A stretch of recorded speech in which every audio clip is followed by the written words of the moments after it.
All right, everybody, welcome to Friday Night Fights. My name is Darkside, and man, does it feel good to be home. Back on Friday Night Fights again. With me tonight, I got Force of Will. Will, what's going on, buddy?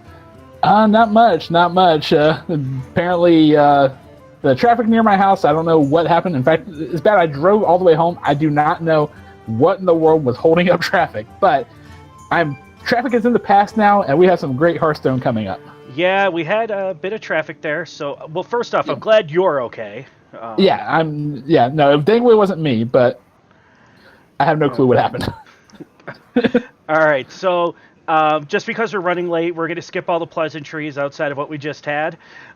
We got a good matchup here between two spectacular one seeds.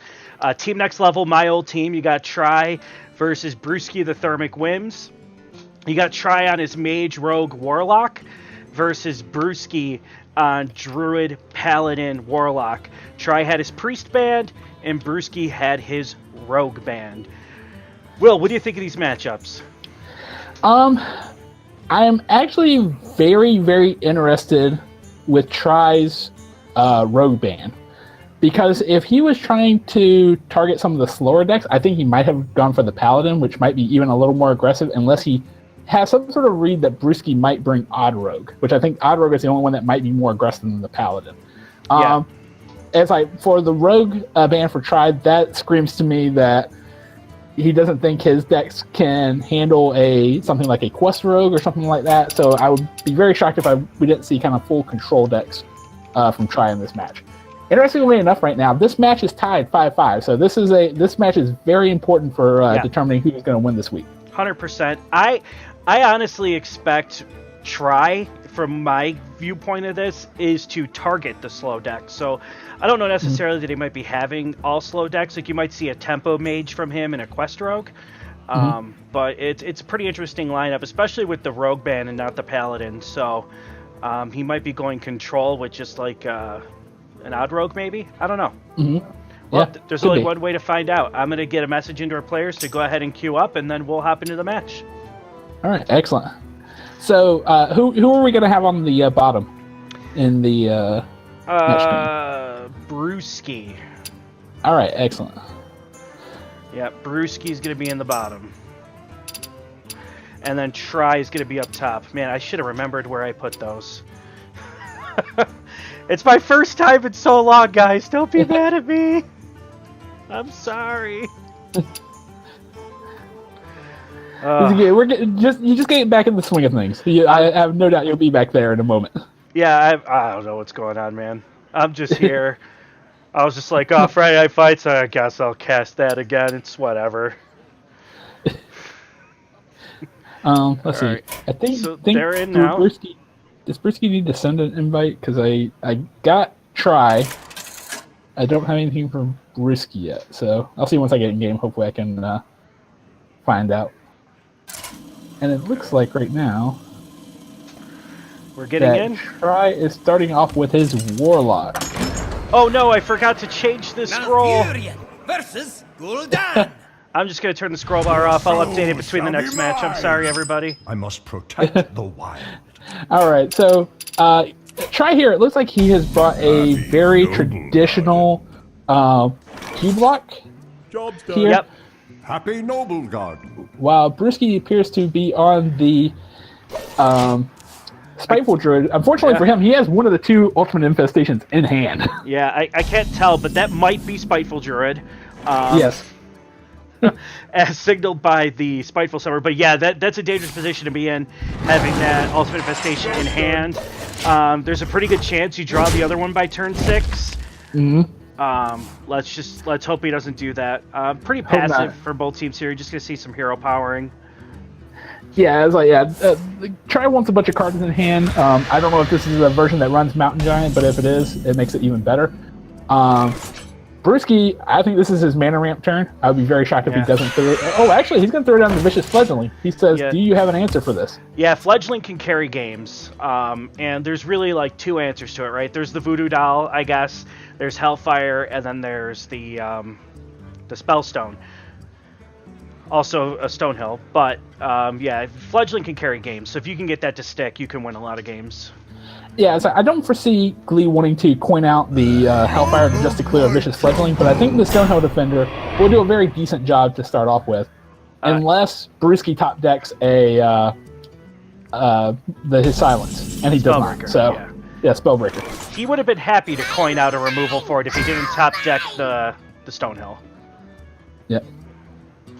But so far, Brewski's in good shape with his Spiteful, but Glee is holding, or Tri rather, is holding on to the Voodoo Doll. Actually, I may have to correct what I said earlier. I originally said I think this is Cube Lock, but the Rin is now making me think this is Control Lock, not Cube. Rin does pop up in Cube every now and then, so I guess we won't know until we see the cubes. I guess not. It's like I was thinking with the Skull of the Minari, you usually don't see Skull in the Control Lock decks, and that's why I think is like, okay, well obviously this must be Control Lock, but with Rin, it makes me think maybe this is not something different. Of course, now I would be shocked if Glee does not throw down the Hellfire at this turn. Yeah. Clear up two things at once here. Well, the Hellfire, it's... The thing about the Hellfire is you Hellfire into a Spiteful Summoner. So, True. I mean, the Spellstone might be better here. Actually, yeah, and he decides that is the case, so he's going to Spellstone. No reason to ramp your opponent on your turn, so let him ramp himself. It adds another turn, too, for your opponent to... I mean, you don't know what position your opponent's in. He doesn't know that he's holding one infestation. But if you're Brewski, this is another turn for him to draw another infestation. It is. It's like, and I'm just going to turn this down a little bit. This is really loud. Admittedly, I was sort of surprised that I didn't see him run the Greedy Sprite into the Stonehill Defender, but the more I think about it, his next turn is 6 anyway. There's really no reason to. Yeah. And thankfully, Brewski did not draw the ultimate infestation here. So he's going to get something with this. You had to be sweating bullets if you're a Brewski. Yeah. All right. So we know it's going to be ultimate infestation. It's going to be the card, but the question is, what is he going to get? That's an Emaris. It's not a terrible... I mean, it is an 8/8, so not the worst thing in the world, but also not the best by any stretch. Ooh, the Minari pulls the Felguard. I would think if you were Tri there, you'd want the Void Lord. Oh, of course, obviously, yeah. I think that was one of the things I did not pay a whole lot of attention to when he actually played the Stonehill to what he picked, but I probably would have avoided any demon that was not Void Lord in that case. Yeah. And that's the power of Voodoo Doll. It just cleans up after the Spitefuls really well. Crypt Lord's a pretty good draw. It's a sticky minion, hangs around for a while. You have the Firefly in hand to buff it. Now, would you go Crypt Lord or would you go Lich King? I think this is a good turn for Lich King. Yeah, definitely a turn for Lich King. But he's also sitting back on that Fungal Mancer. But Lich King is 100% the call. But Tri's got the Manipulator in hand too, so he could copy the Lich King if he really wants to. He can, and he actually has a pretty nice backup for it too. So, yeah, if he wants his own Lich King, I think Faceless is a good turn here. Yep. Could easily toss down Ren if he wants as well, but yeah, I think I definitely like the Faceless play on this one. Yeah, 100%. So many possibilities. You can even squeeze in a tap first.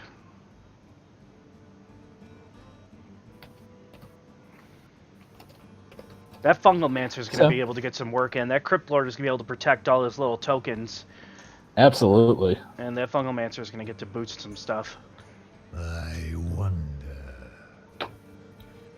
It's not an easy turn for Tri, because he doesn't have an immediate answer for the Lich King. No, that's the rough thing. Is with no answer, nothing for. I like copying the Void Lord too. You're gonna let the Lich King get a lot of value though, which I don't know how much matters in this matchup, but probably not a lot. It's like The scourge will devour all. Oh, he's just gonna buff the Lich King in the Flame Elemental.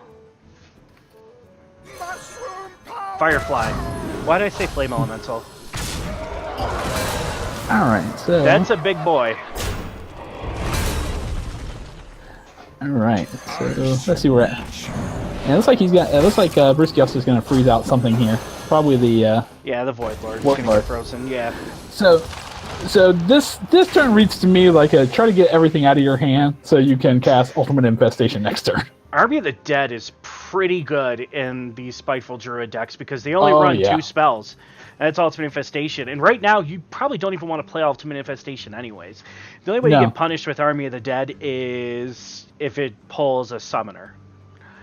Yes. But that's still a pretty high-tempo card. If Glee can pull out a clear, Brewski can refill right back up.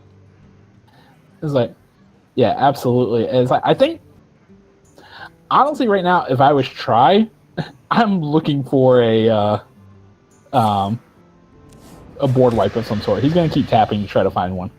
Because I am fairly certain now this is control. We're halfway through the deck. We have not seen... the Stonehill was a pretty good Void Lords. indicator of control. True. Yeah. So, yeah, it's really kind of tough spot because, I mean, he's basically tossing away these 2 1/3s. Yeah, and then he can spell Stone away the Lich King. Oh, he's going to set up a Defile. Oh, nice. Yeah. Very nice clear here. Yeah. Very nice play by Try. So he'll have his 3/3 Void Lord left here. And of course, a 3/3 is actually a really good number for Brewski because that's Ultimate Infestation for him. Yeah.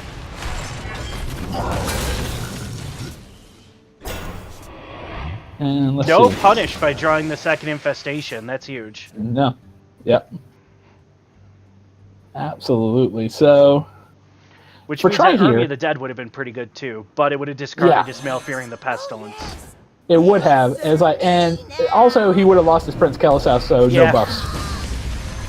But Kelseth in the Army of the Dead might be... That's a spicy line. I'd like to see him take that line. Again, Glee has some really tough options. Since, I guess out of these 3 options here, he's actually going to choose the Tarlurker. I think I do like that. Probably I like best, the even though- Tarlurker a lot. Yeah, it's got decent stats. Oh my gosh, he actually Apex. drew the second Spiteful Summoner before drawing the Ultimate Infestation. Wow. Oh. You're hoping for the Void Lord. Never lucky. Nope. And let's see what he gets out of this. Get another 8/8, or are we going to see something bigger this time? I mean, there's not a lot of bad 10 drops anymore. You're not going to see No. the 10 mana 6/6 anymore, which is nice. And another 8/8. Yep. Not Did too you bad. call it or did you call it? I called it. It's like, I mean, admittedly, it's not the same 8/8, but it's something at least. It's Caster's Cursed. I blame you. So for Try here, he does have the option. If he wants to Faceless Manipulator his Void Lord again, he certainly has that option this turn. He's going to, too, because he's got the Yeah. Gul'dan in hand. At this point, a lot of Void Lords have died. A Felguard has died. You want as many Void Lords, I'm sorry, not Void Lords, but what are these things called? The Void Walkers have died. Yes. So you want as many Void Lords to have died as possible to get the best chance of resurrecting Void Lords. Absolutely, yeah. You don't want to end up with 7 Void Walkers, because that would be sad for a Gul'dan. Yeah, that would be a sad panda. Or whatever he is. So many Absolutely. So, it looks like he's also going to throw out Tarlurker. I think this is reasonable. Yeah, it's fine. There's not a lot of buffs out here, so If there's one thing Druid doesn't have, it's board clears. So you're No, not they really do not. playing into anything by just, putting a bunch of tempo on the board. Well, However, they do have the MC tech, which he can kind of play into if he puts his Sea Giant or whatever into the Void Lord. If he kills off a Void Lord, he can play himself into Mind Control tech. yep, and he can clear out at least one of the Void Walkers Yeah. to give him a 50-50 shot at least something pretty decent here. Yeah, I like that play actually a lot. I do. It'd be nice if I could see these plays as they were happening. That would be really nice. Yeah. Yes.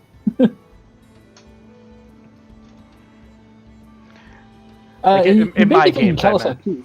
Yeah. Oh yeah. Yeah, you could It's you always- could squeeze in Kelseth here. Oh yeah, trust me. Yeah, it's always easier as the caster because we can see both sides. It's like, oh yeah, obviously that's the actual play. And then when we play our matches during the week, it's like, oh yeah, no, never see that ourselves. Yeah. I didn't see the lines. Now, I will say, I think if he tosses down, he can't. Okay, so it looks Wow, like he's... I'm actually surprised he didn't go for the mind control tech, but Yeah, he's probably holding mind control tech until after the Gul'dan turn, because Sure. they probably have more Void Lords to steal, potentially. Absolutely. I don't know. yeah. For Glee here, I sort of like Ren. I think I like Ren and Doomsayer, and see if you can potentially, clear this board off. I don't I don't think think you you do. can. No, No, I don't yeah. think you do. I think Gul'dan's the right play here. Yeah, absolutely. Yeah. The more I think about it. So he's going to get a board full here. The question is, what is he going to get a board full of? He did get a That's- Void Lord. He did get one Void Lord at least, correct. So now the problem is, he could easily clear out the 3/1/3s here Yeah, and be left with a 100% pretty decent mind chance. control. Yeah. to get a good something. mind control tech, right? I mean, it's really like a 1 in 4 is a bad hit, right? You don't want the Right. silenced Void Lord. You don't mind the Felguard.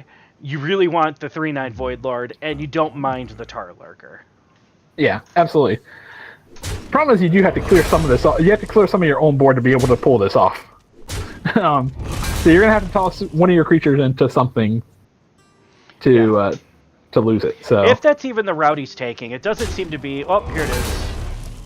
because right now, yeah, if he does it right now, he's not gonna take anything because his board is full. Right. I think he sees that now. Honestly, well, yeah, you can't toss it away. I don't know. I would toss that Spiteful Summoner into the 4/7. Oh, actually, no, that works too. All right, definitely not the worst option. No, it's not the worst, but you know he was hoping for the Void Daddy.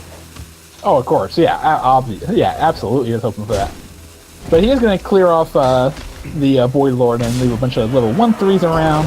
Yeah, he got through the Gul'dan turn, and Try's board isn't as oppressive. Oh, there's the Doom Guard. This is a cube deck. That finally the Doom Guard. Okay, so I guess this is cube lock. We still haven't seen a cube though. Yeah, crazy stuff. Bottom third of the deck, right. no cubes. Yep. But he got through the Gul'dan turn. His board isn't super oppressive to deal with. So really, honestly, the question for Try now, I think, is, is this a Doomsayer turn? You just Doomsayer? Yeah, he's going to Doomsayer and Ren Yeah, here. you and you just don't try get to clear past it. this. No.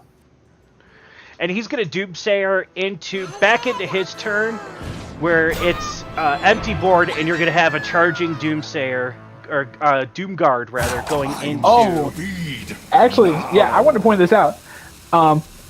This might work against him, though, because if Brucey can clear one of these 1/3s, it will actually pull the Doomguard before the Doomsayer goes off. So he will actually lose it.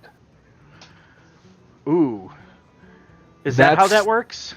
That is exactly how that works. So, yeah, if Brucey clears one of these, he's going to kill the Doomguard off basically for free. Oh. That's no bueno. Yep, no. It's like... And you know he's going to do it. He's a smart player. Yeah. Well, first of all, he has to suspect that the Doomguard is hand, which if I was Brusky right now, I would just completely say this is control lock and not cube. And so obviously there's no Doomguards present. Yeah. But He might be able to get through this. I'm just thinking out loud here. He puts... my brain's not working right now. I'm trying to think. I still don't know if he can actually clear the... He might be able to get through for some damage. No, never mind. Skull activate, and then the Doomsayer goes off. Wow. I did not know that's how that interaction worked. Yeah. Unfortunately, that did not work out. So, Can you tell I don't play a lot of control lock? now, interestingly enough, I think rather than draw, because you really don't have anything you're drawing towards now, I think it would just seem like to see double seal and go. Yeah, double seal would be fine, but you want to get a wide board. I don't mind this play here. You wanted to squeeze in a hero power just to get more damage on the face. True.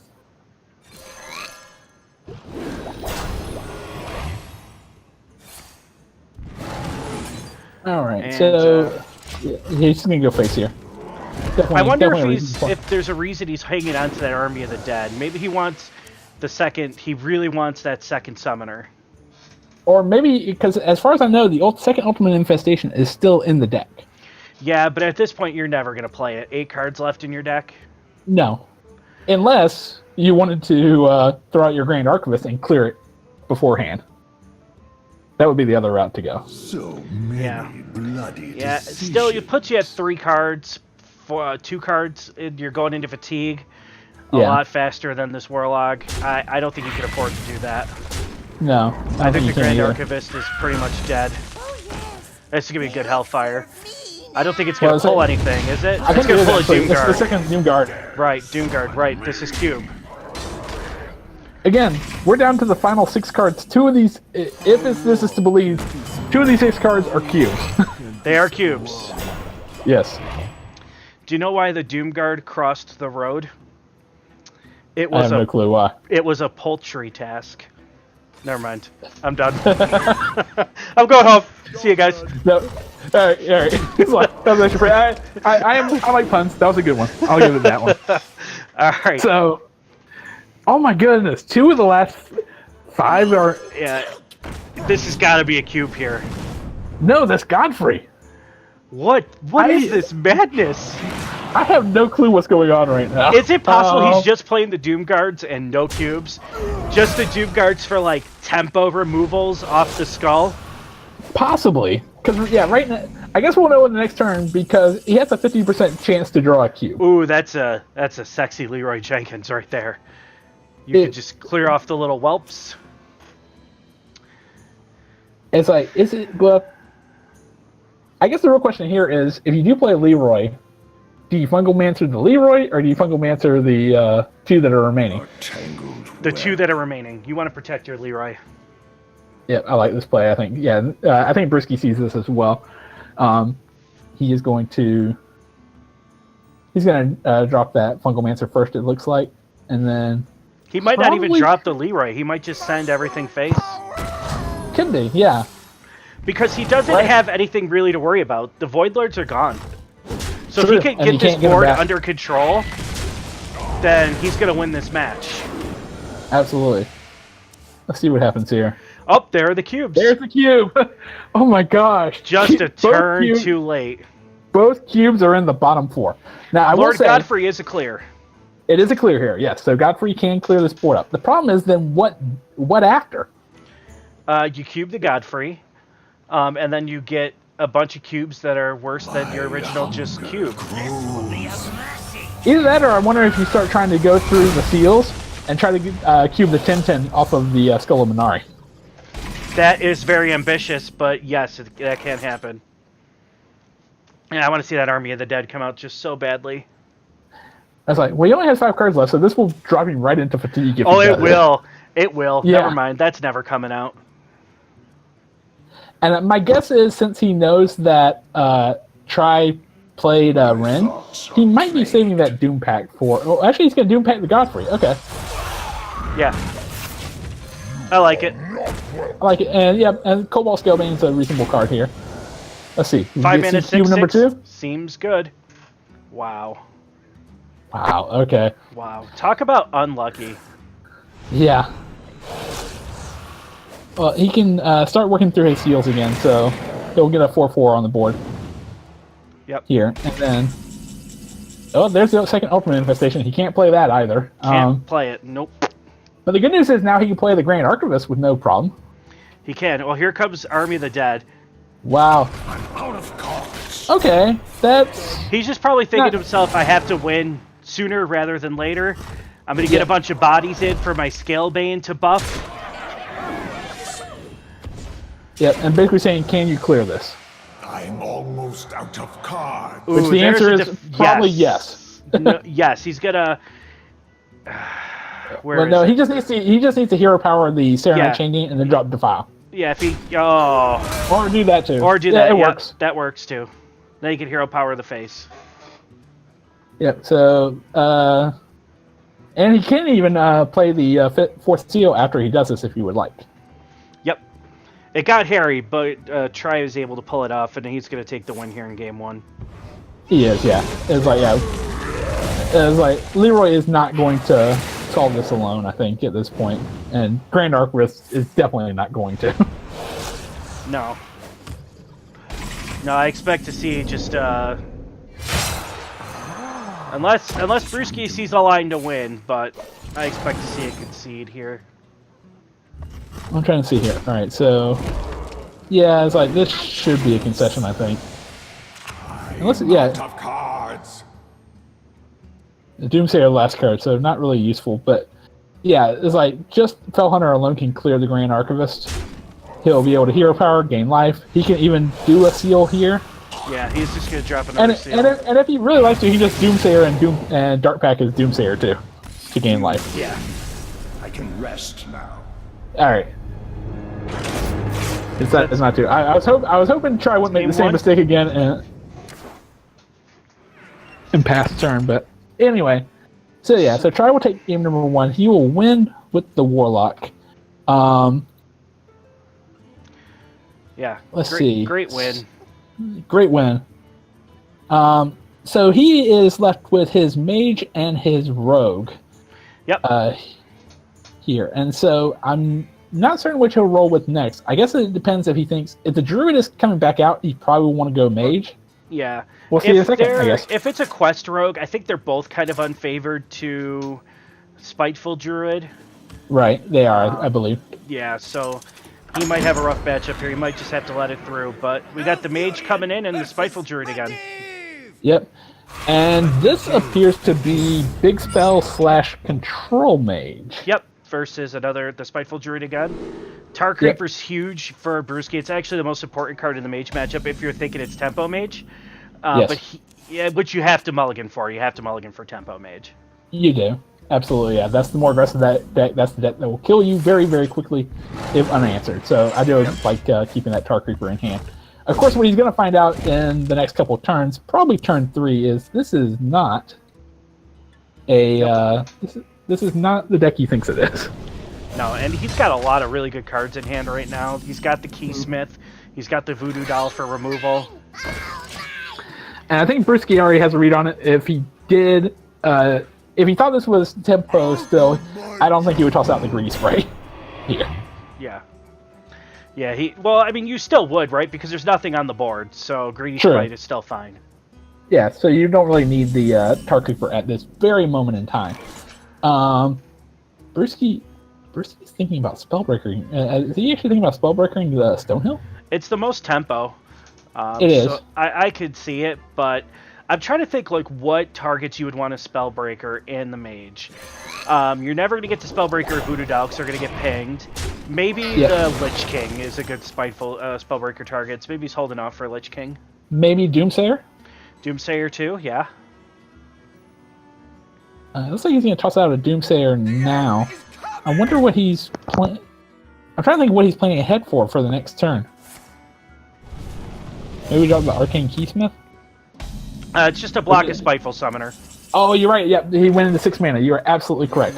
Yep. And actually, as we mentioned, Brewski is going to silence the Doomsayer here. Yeah. And we'll be able to push 1 with the Tar Creeper. So, good news, the Doomsayer missed the end. Mm-hmm.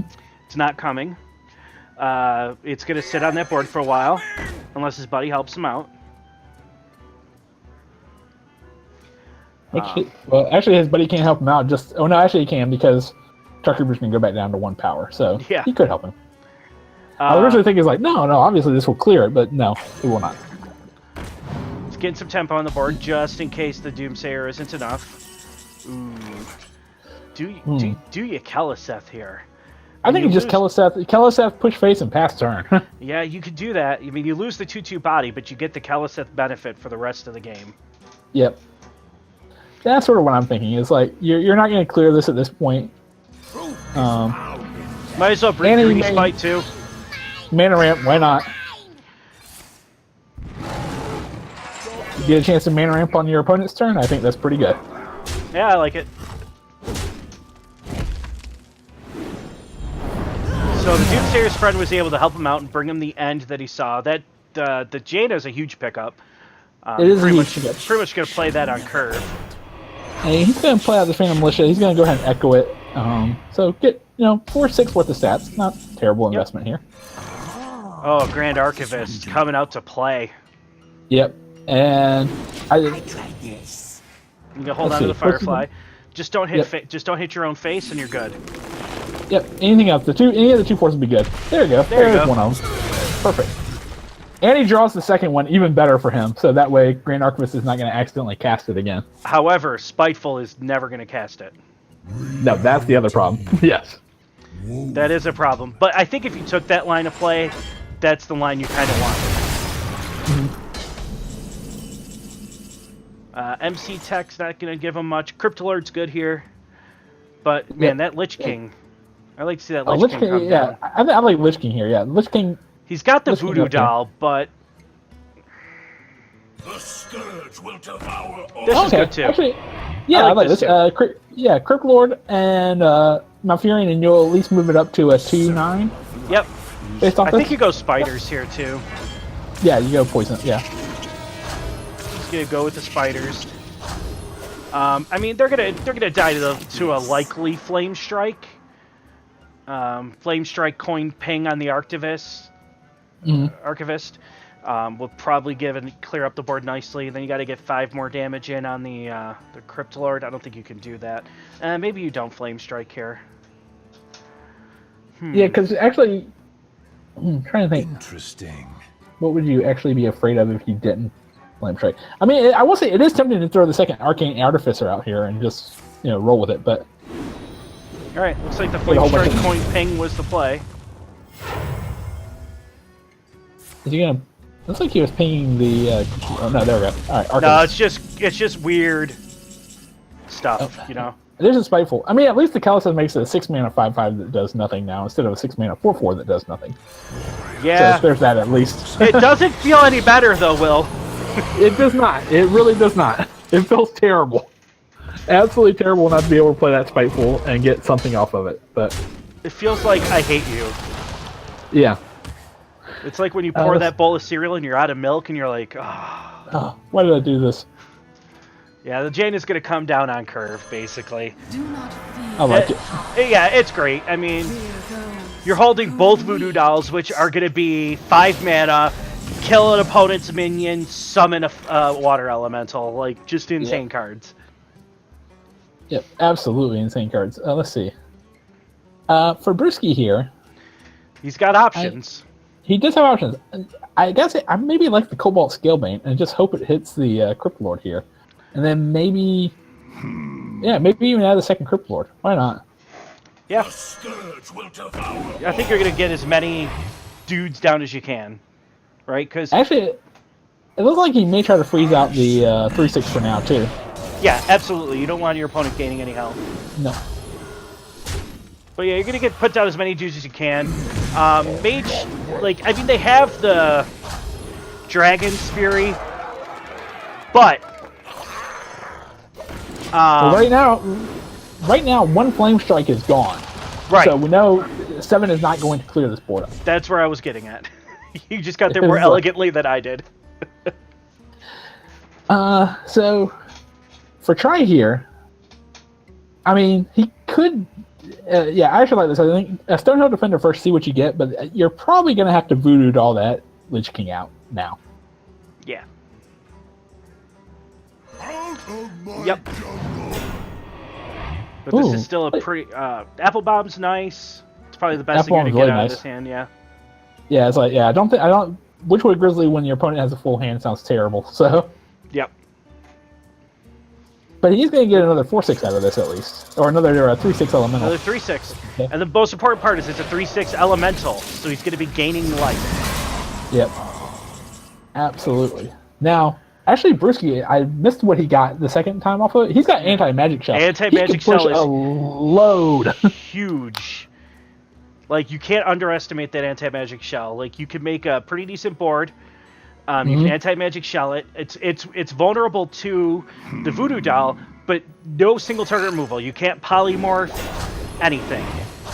And polymorph is huge for these mages.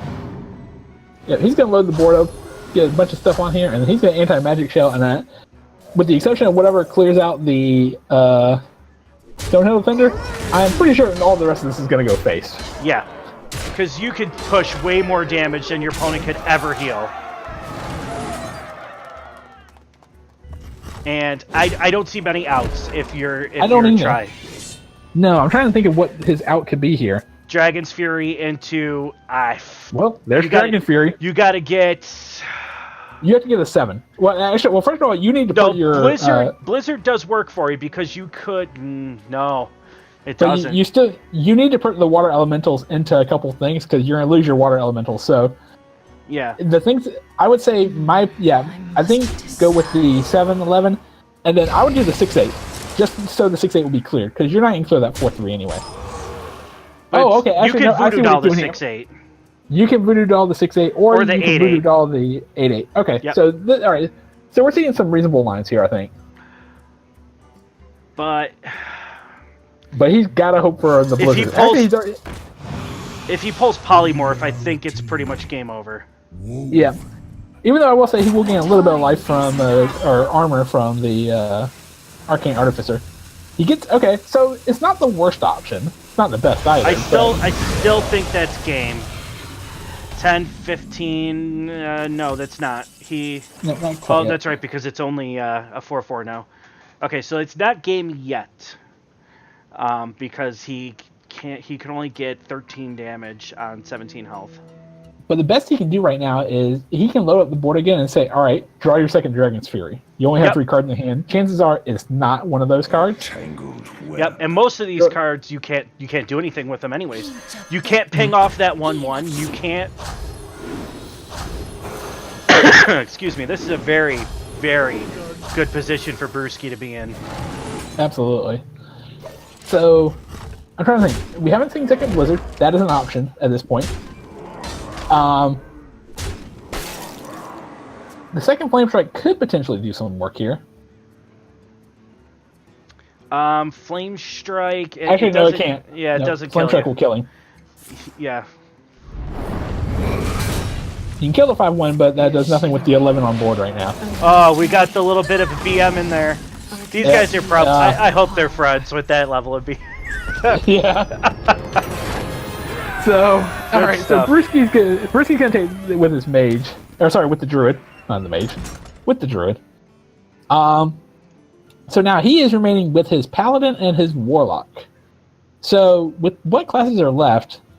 Well, first question, I guess, one: do you even go into the warlock yet? Because I don't know how warlock holds up to big spell mage with polymorphs and everything else. It really depends, right? So if he's running the Dragon Collar Alana, it doesn't fare very well. But there is a world where Warlock can do well if, like, the Skull pulls your Doomguard, and then you could immediately cube it and then Dark Pact it.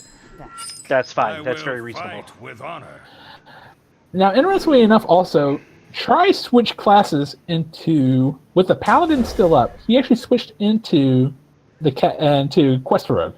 Yeah, he probably thought the Warlock was coming. I think so too, yeah. I think Brewski may have read that, because you would never queue Paladin into that mage. So, no. Either great read on Brewski's part, or just really good luck. As we tell, this is even Paladin. Yeah. Probably the strongest of the Paladin decks, I think, right now. So yeah, it's got the best matchups overall. Of course, Glee, actually, he can start off pretty hot here. He can Shadow Step his Firefly immediately, if you would like, but he's going to leave it out there for a moment. In this matchup here, like, you're not really going to win by, like, rapid firing the quest. So, like, you're going to play for as much tempo as possible in these early turns. And he actually has a Vicious Scalehide. He can actually clear with Vicious Scalehide, if he would like, here. Yeah. But it looks like he is going to just... Yep. It looks like he's trying to set up a Sonya turn next turn. Yeah. To do something. Maybe. I think he's going to coin out the Elven Minstrel. Because he doesn't really have a lot of chargers for his Sonya, and nothing for his chargers to charge into. So I don't really see a Sonya coming out. I like coining the Elven Minstrel. Yeah, the more you think about it, yeah, I think coining them. Okay, Oh. all right. Maybe I'm wrong. Maybe he is going to do the Sonya. I mean, he could. Actually, yeah, he could. Yeah, and he's gonna Shadow Step it, make a 0-mana Sonya. That's very reasonable, actually. Absolutely, yeah. Now, actually, now I'm thinking about that, that's pretty good. That's reasonable. Your magic shall not save. All right, so Brisky is going to just keep adding to the board. Yep, you just got to keep tempo pressure up. All right. So yeah, we're gonna coin. We're probably gonna freeze. We're probably gonna play the Minstrel. Minstrel coming down here makes a ton of sense. It just matters like what he's gonna follow that up with. Well, he doesn't have any of his 4 chargers yet, so my guess is he's going to pull at least 1 charger here. Oh, we're gonna play the Sonya. You're going to play the Sonya here. Is he gonna get his quest off by bouncing his Sonya? That would be a very interesting route to take with it. I mean, he could. Is like the Youthful Brewmaster can pop it back up this turn. He can even throw out a Firefly if he would like. Or actually, yeah, he's going to try with the Vicious Scalehide. I think he's going to try to get a bunch. He's going to try to clear that Vicious Scalehide or the Spellbreaker right now, I should say, with a bunch of 1-mana 1/1 Vicious Scalehides. Yep, which you could do. Yep. Unfortunately for him, he's going to be 1 short. Yeah, if he tosses it out again, he just has no way to bounce this back at now. So I don't. Oh, he'll get one. Sorry, he'll go more back. All right, he's good. All right, he's good. Because next turn he can 1 mana, bounce it back to the Equal Brewmaster, and then complete the quest. Yep. So that's a good route to complete the quest. This is why I don't play Quest Rogue. I don't see those lines. However, a Mani Berserker is a really good answer. Ooh, I just would have left out the Mani Berserker, but I guess it's not the Sonya, right? So he doesn't have to run that into anything. So that is fine. Unfortunately for him, he can't run the Vicious Scalehide into anything until after he plays the Youthful Brewmaster and plays it again, and he'll be able to kill the 1/1 here because this will go back to a full 1/3 once he bounces it. Yeah. Interestingly enough, it looks like he may hold off a turn on this though. He may try to freeze out the Glacial Shard and. Yeah, I mean this is fine. This is just you're getting the best board possible. So that way after you drop the Scalehide, maybe you pick up a prep and you can Crystal Core and have a bunch of 5/5s. True. It's like, I mean, he doesn't have a prep in hand at the moment, but if he draws one, it'll be really, really good. Well, there's Zola. Zola. Right, he could Zola it. He could Zola it if he would like. He could. That is an option. I mean, he'll complete the quest right here. So, I mean, that's quest completion. But I mean, having a 2-mana 5/5 rush lifesteal is pretty good. So yeah. I mean, bouncing it is reasonable too. Making the dagger, these are all reasonable plays. Yep, absolutely. So for Brewski here, well, yeah, I mean, he could Knife Juggler and try to see what he could. He's just gonna Blessing of Kings that bad boy. Yeah, why not? Yeah. Blessing of Kings. Works. You're gonna run that right in.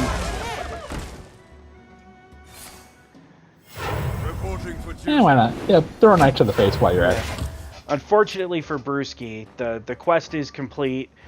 It's gonna go off. We're gonna see a 5-mana or 2-mana 5/5 come down that clears the Amani Berserker and heals 5 damage. Yep. Oh, actually, well, I was saying originally he was aiming it at the Knife Juggler. I was like, wait a minute, that's not what you want to do. Yeah. Brewski is in a very precarious position. Luckily, he's holding both the qualities. Actually, I do not like the Sunkeeper Terran right now. You know, a bunch of 5/5s are coming out, like, and you're gonna throw Terran on an empty board. I do not like that play. Well, he's got the equality, so it's fine. It just pushes some damage right now. Oh, you're correct. Yeah, he actually has both equality and he has Avenging Wrath. Well, okay. Well, now we're getting some chargers. Yeah, Equality Avenging Wrath is going to clear up much of this board. I kind of would have liked to see the Igneous Elemental come down, but you didn't know that. I mean, I'm playing with the power of foresight, knowing what's in everybody's hands. Yeah. All right, so Avenging Wrath, this should be able to clear almost everything here, and he'll be able to push 9 definitely plus something. Yeah, another face. So actually, yeah, this can put his opponent at 10. So his opponent Try needs to come up with something now. Now Well, he can That Mimic Pod bore could be Zola. something. He can bore Zola Boar here, if he would like. Yep, that's fine.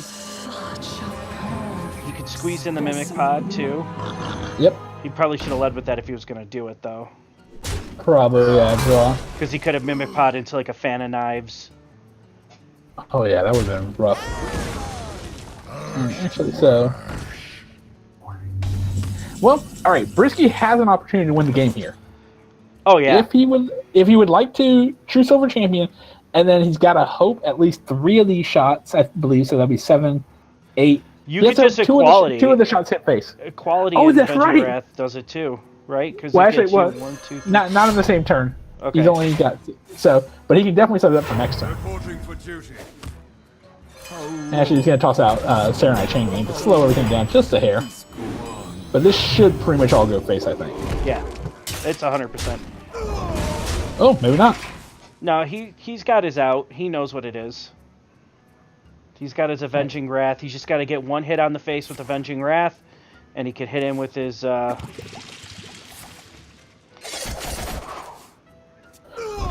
there's prep. He can prep into the second Fan of Knives here. Can you imagine if he would have drawn that off of his Mimic Pod a turn ago? Oh, yeah. He wouldn't Good have, though. He lord. would have drawn South Sea.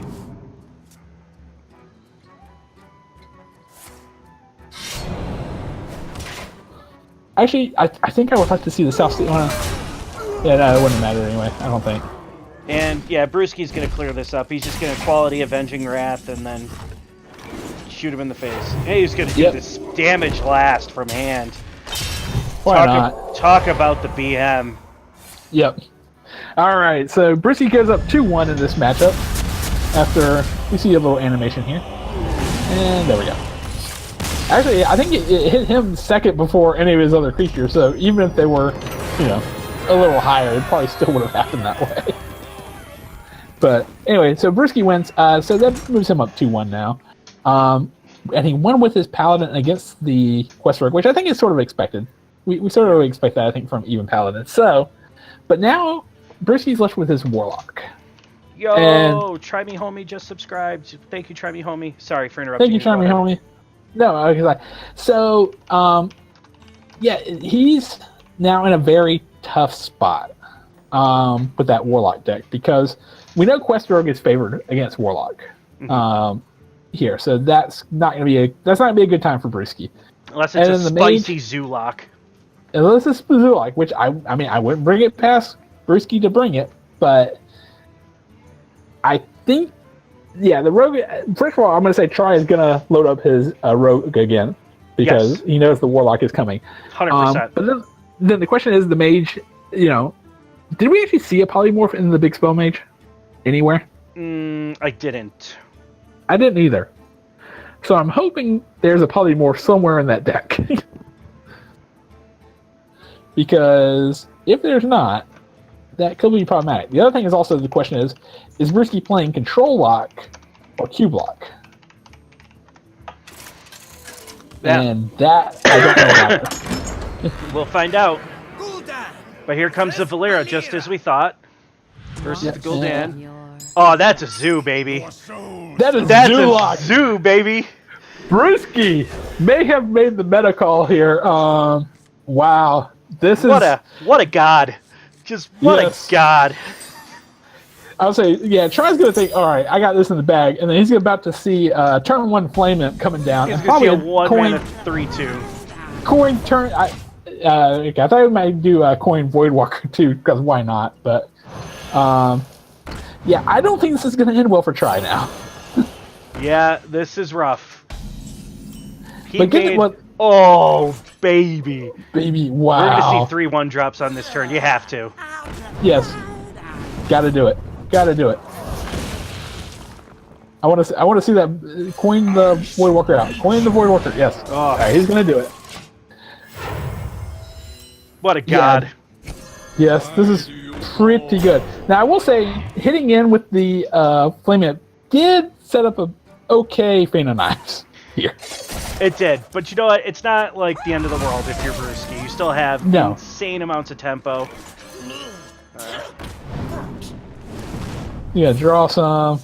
Oh wow! It even has a Power Creeper, another Glacial Shard. Yeah, this may get out of hand really quickly here. Pushing some damage. Yep. I'm just, whoa.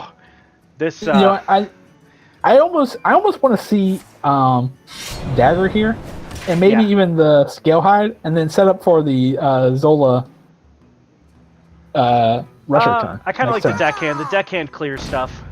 Yes, sure. I don't like tossing them both out without a bouncer though. Oh, he's not trying to complete the quest with these minions. He's trying to stay alive. Sure. Yeah, he's just trying to get to the long game so he can actually do this. Yeah.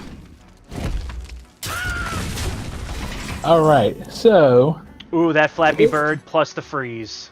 yes, I like it. I like it a lot. I like it a lot. So, yeah, and shard the face. Why not? Yep. Make him use his minion.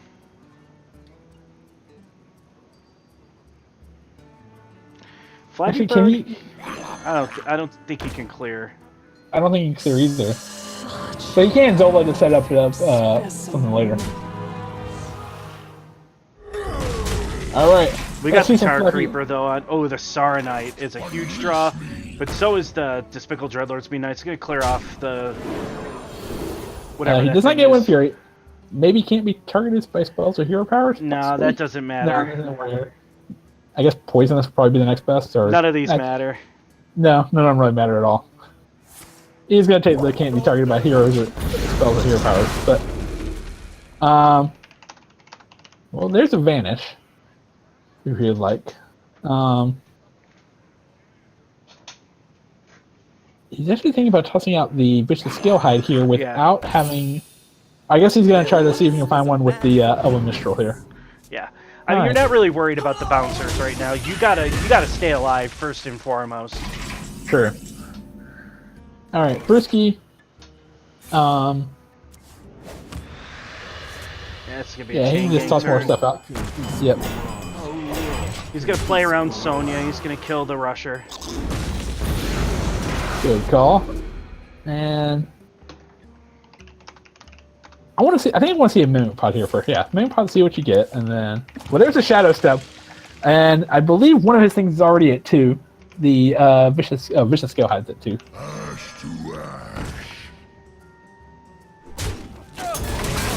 All right.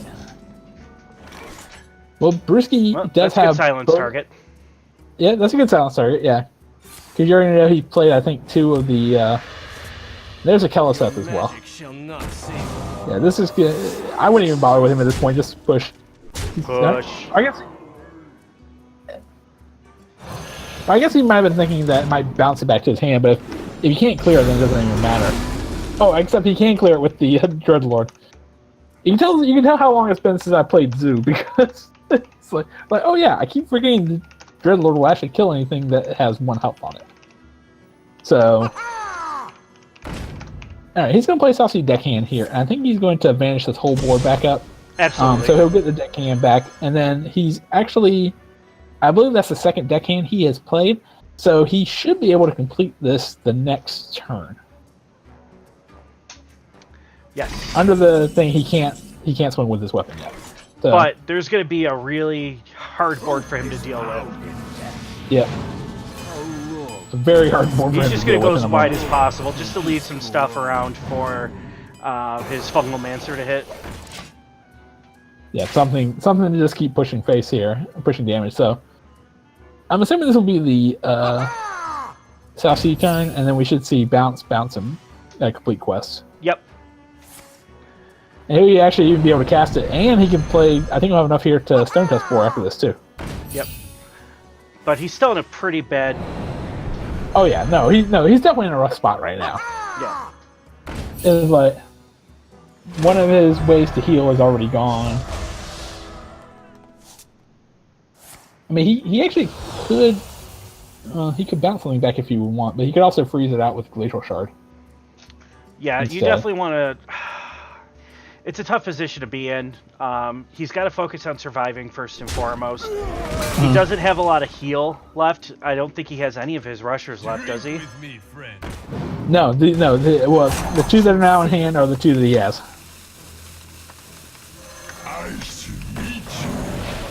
He does not have enough mana to play that again. So, well, there's Gul'dan. Here, so I'm trying to see what... Yeah, he's going to Fungalmancer here.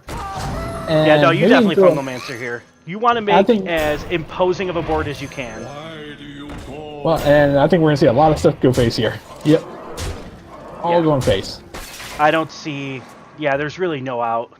I mean, you got 2 chargers. You could take out 4 minions, but then he just comes back with... no Doom Guards died, so you're not going to... Yeah, I mean, you have outs. But Blood Yeah. Reaver Gul'dan's just going to eventually give you inevitability. Yep.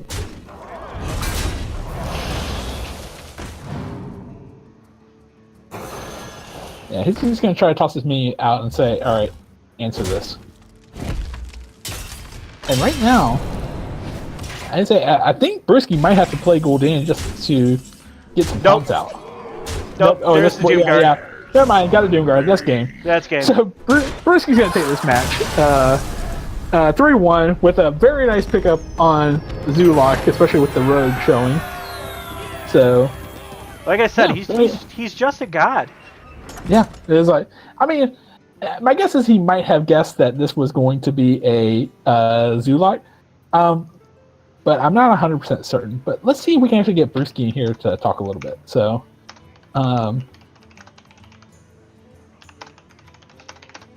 let me, because we'd like to get him in for an interview real quick. Yeah, let's get Brewski in here. Let's go back to the talking head screen. Woo! You guys can look at my thumbs down. So I'm gonna message him on Discord and Yeah, I I'll send think him a friend invite. there's a couple Well, things I would want to know, like what was going through his head. I think I want to know about the the Army of the Dead in Game 1. I think he Right. had a really good opportunity to play that much earlier, Uh-huh. but I kind of want to see what he was holding back for. Maybe he didn't have the read on cube that we did, and maybe he was holding off against Twisting Nether. Oh yeah, Scalehide. That's the name of that minion. Thanks, me, myself, and I. Yes, thank you. It was like, all right, so we are actually going to add Risky to the call right now. So Yee, give us 1 second. All right, Brewski. Risky here. Oh no, he's Hello. not here yet. Oh, here he goes. I think he's getting on right now. Hey guys, Hey, Risky, how you doing? pretty good. How about y'all? You're a Pretty god. good. That's all I'm gonna say. Yeah. All right, so Bring it the all right, zoo. so- What a god. it's like, so question one is, how confident were you that rogue was going to be Quest Rogue to bring the zoo? 100% confident for reasons Nice. that I won't go into. Oh, Okay. yeah. Do you have a little history with Try, I guess, or? No, Try's a great player. I just read the lineup correctly. Oh, Yeah. okay. The zoo was great. I do have some questions about the match, and I want to see if maybe we were right. So in Game 1, with you had an opportunity to play Army of the Dead pretty early and not get punished for it too much. Were you holding back because you weren't sure it was Control or Cube, or?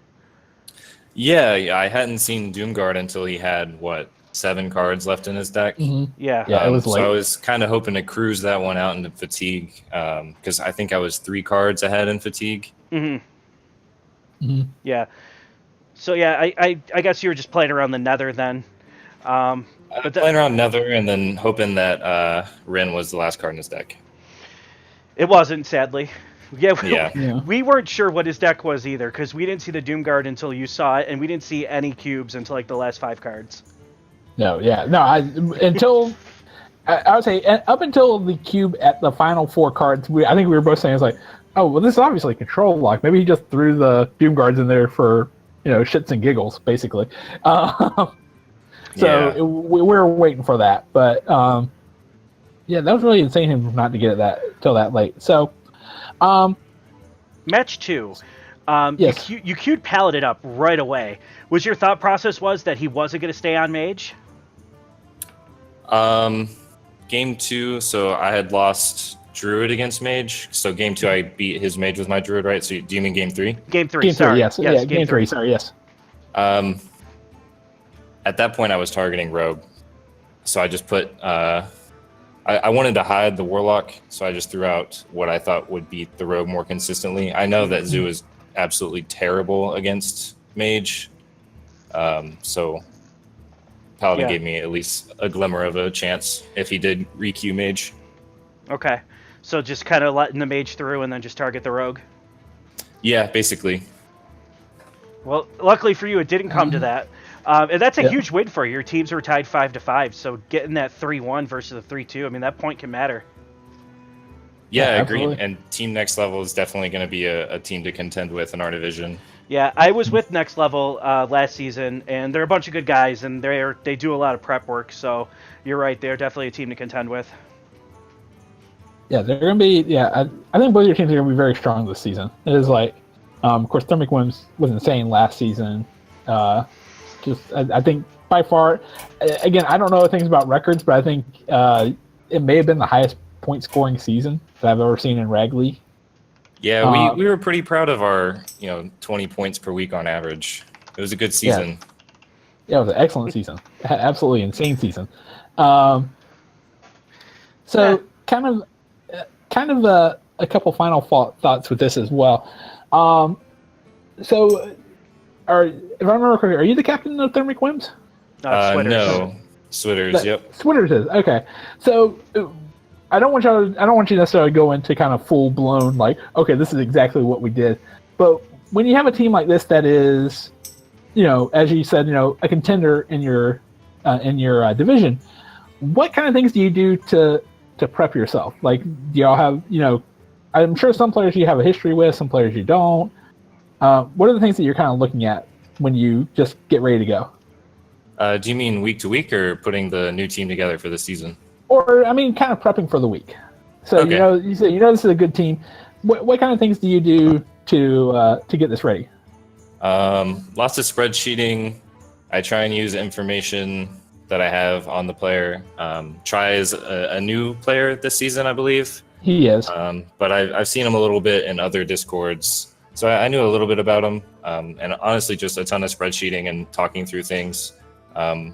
Something our team does really well is we ask a ton of questions that might seem obvious, but can really get a good discussion going. Yeah, there's no such Very thing good. as a bad question, right? No. So even if it is obvious, just talking through even little things always helps, even if it's just to gain a more nuanced understanding. I agree. Yep. All right. So, you got any other questions, Darkside? I do not. Bruce, do you have any questions for us? No questions, but I just want to say thanks, for all the work you guys do in production and, taking your time to do this. It's really why the Team Hearth League is a lot of fun. Yeah, Team Hearth League is great, and I appreciate you coming on and hanging awesome. out with us for a few minutes and answering our dumb questions. No, Yeah, thank they you. were great questions. Thank you guys. Take it easy. All right, thank you very much. All right. So, there we go. And I will go ahead and remove from group so that way we don't have any odd jump-ins or anything like that. So, but yeah, congratulations to Brewski. Congratulations to Thermic Whims for winning this. I think this is a game that really shows, the amount of preparation that goes into a week can really pay off, because I think everybody, me and you both included, everybody was thinking, oh, well, this is going to be a Q block or a control lock, and it's going to struggle against that rogue. And having that sort of read to say, this is Quest Rogue, I am going to target it, I'm going to bring Zulok, I'm going to run over it. A really great job by them. Yeah, I mean, this week. it's a good read. For the I lost my train of thought. It's a good read for Quest Rogue because I mean you got to figure Rogue's in the lineup for one thing at this point, and that's for Quest Rogue. I mean you don't see a lot of Odd Rogue it's good, but it's kind of falling back a little bit. It is. As more decks get refined, like even Paladin getting refined, pushes it back a little bit. So It does. I think that you had to feel like this is 100% Quest Rogue, and if it's Odd Rogue, I just beat it anyways. Oh, actually, I guess we probably shouldn't have asked him this anyway. But now I'm curious, kind of what that rogue was. My guess is that might have been an odd rogue because I can't imagine him bringing Quest Rogue to try to compete against the Quest Rogue. Okay, So we have the bands for the match Oh, with Coles yes. and Try Me Homie. yes, Um, excellent. Cole's band, Try Me Homie's Paladin, and Alright. Cole's had his Rogue band. All right. So what does that tell you about? Because that will leave Try Me Homie with his Druid, Priest, and Warlock, and Cole's will be left with his Druid, Rogue, and Warlock. He did say Try Me Homie banned the Rogue, or Yep. banned Cole's Rogue, and Cole's banned the Paladin, correct? I just want to verify that's true. Yeah, that's correct. Okay. I can't talk too much about Coles because he's on the Pain Gang. He's my boy. Oh, okay. Got it. I'm losing my train of thought all over the place today. We strategize together, and so I know everything that's in his deck. I know all 90 cards he's going to play. Try Me okay. Homie, on the Nice. other hand, I could talk about Try Me Homie. I don't know what Try Me Homie's doing. I will say his 3 decks left are Druid, Priest, and Warlock. Again, this might be more control. He may have brought the Paladin expecting maybe the Paladin ban, possibly, from Coles. And he might be thinking that Rogue might be Quest Rogue. I'm not 100% certain. I know you're 100% certain, but I'm not 100% certain on that. So it'll be definitely an interesting match to see kind of what's going on with that. For Coles, the Paladin ban, he's obviously wanting to get the most aggressive deck out of the way, which again sort of feeds into my thought that Rogue is probably Quest Rogue. Yeah, From we what like can tell. banning Paladin, especially in like the mid to low seeds, is good because it's an easy deck to pilot. So if you can make your opponent pilot a more difficult deck like Q Block or Control Priest or something like that, it's always good to do. Like, we don't ban rogues in the low seeds. We force people to play them. Nice. But All yeah. right. All So, right, it's like give just a little other quick background to this matchup. Defias is currently leading the series 9-6. So if Try Me Homie does win this, Defias will take this match. Defias and will then- beat us, correct? Yep. Defias lost to Voter No Confidence in week 1. Serenite Pain Gang did beat BRF, the Board Resistance Fighters. Beats a very loose term. Loose. Yeah. We Very loose in this crushed case. them. Yeah. No, it was annihilation on their part. So, all right. So I think, are we ready to get these guys in game? And Yeah, they're queuing up get this now. rolling? I'll tell you what, though. Our secret is we got a super stud coach that's been helping us out. Oh, Yeah, I can't say much Oh. about it, but we got someone helping us out who's a stud. But we're going to have Coles Nice. on the bottom, and we're going to have Try Me Homie up top. all right. Let's So go. let us get into this. All right. So I'm going to try to stay as emotionally uninvested in this match as I can, and I have to turn off the scroll bar. I'm sorry, don't yell at me after this stream. I will make sure next week it's fixed. Versus Lunara. all right. So Try Me Homie's opening with the Druid. Actually, we're gonna have a Druid mirror to start off with here, and that looks like a Spiteful. And what do we have from Oh, Coles? they're both spitefuls. They're both Spitefuls. All right. Yeah. All right. So yeah, very common. Now, unfortunately for Try Me Homie, he drew one of his 2 Ultimate Infestations already, so that's not a good start in this matchup. It's not a great want the- start, but it's not the end of the world. No, it's not. But he does have a lot of good early turn things. He has the Dire Maul here, so you got a 1/3. He'll be out. He can actually clear the Firefly if he would like with his hero power plus that. And he really doesn't have anything else this turn unless he wants to drop 2 Fireflies. Yeah. Fortunately for Coles, he was able to pick up a 2-drop. Or a 1-drop, rather. I'm sorry. The Yes. 2 Fireflies, I mean, it's okay. It kind of plays into mind control tech down the road. A little bit, yeah. All right, and Coles has now drawn his Ultimate Infestation. So I think you're just going to That's- coin out the Crypt Lord here, probably. I think I like that. It's like, yeah, get a little defense on, going. All these minions that are currently on the other side of the board are so small, they're not going to get through a 1/6 next turn. Nope. And then you'll be able to drop a, maybe, Yeah. who knows, maybe a Mind Control Tech, maybe Yeah, You MC know, tech seems something else you reasonable. pick. Yeah. All right, so for Try Me Homie, I think this probably will be the Tar Creeper turn. I can't think of anything else off the top of my head that would be even reasonable here because he's not going to get through that 1/6.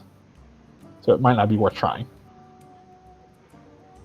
Now, how about? I mean, admittedly though, he could Tar Creeper and then put 1 damage or put 3 damage on the Crypt Lord, and that would make it where it could potentially cost him to be swings in. Of course, he's never going to swing in without doing something to buff it first, so it's a non-issue. But he's just. how about Flappy Bird? Flappy Bird's good. He's playing into swipe. XD. Playing into swipe that doesn't exist in the deck. Nice. XD. Yeah, I mean, Flappy Bird's nice. Mind Control Tech's nice. Ideally, I think you'd like to save Mind Control Tech for the Yep, he's gonna do it now. Spiteful turn. It's fine. See. Yeah, I think it's okay. It's like, unfortunately, he can't clear this at the moment. Now, Try Me Homie can clear this. He'll have to use his hero power to do so. Right? It's sort of like just playing the Serenite Pain Gang. Yeah, here. I like playing the Pain Gang. I The said Pain Gang. Gang. We both did it. Yep. That's why we Let's took see, the name. Yes, it is a great name. I actually think I said during the reveal stream that I really like the name Serenite Pain Gang. That was an actual awesome name for the team. So All credit goes to Donde. all right, for Coles, he picked up Druid of the Claw here. He did. I think we're just gonna see a return Chain Gang from the Pain Gang. Yep. Yeah, there need some more pain. Need some more chains out here. Kind of plays into Mind Control Tech though, but that's okay. I say, well, actually, though, I think really the bigger concern going into this next turn is going to be the Fungal Mancer that's in Try Me Homie's hand. Yeah, that's gonna be a pretty big concern too. You're falling behind on tempo. So Turn your I'm 1/1s into 3/3s. I guess the real question is, where do you drop this Fungal Mancer? I sort of do like it on the Yeah, you put it on the 1/1s. Fireflyer, and the Flame Elemental. You turned little. I can't say what I want to say because it's a very vulgar word, but your little weaklings. There you go, weaklings into 3/3s, which is good enough. Pretty good, yeah, not too bad. Yeah, I think that's probably the route here. Try Me Homie is looking over his other alternatives. I mean, theoretically, I guess he could Glacial Shard something, but there's nothing on this board I want to Glacial Shard, assuming that the Spiteful Summoner is coming down in the next couple of turns. Yeah, no, yeah, you're not Glacial Sharding anything here. The Fungal Mancer is just objectively the best play. But he does need to get the Crypt Lord off this board this turn, and he is going to do that. Oh man, played right into the file. Yeah. I promise I won't do that anymore. Like, Coles could throw down another Pain Gang right now if you would like. Pain Gang! Or he could do Druid of the Claw and maybe either he could charge it, possibly. Oh yeah, you're charging it if you're playing Druid of the Claw because you're going to clear off some stuff. Where shall I strike?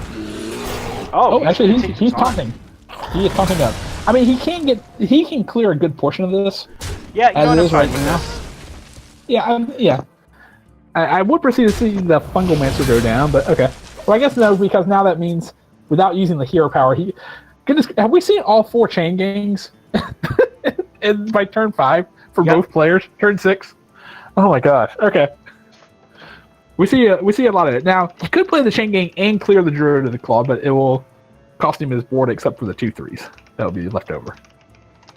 Which actually is not a bad turn here. And Try Me Homie does tend to agree.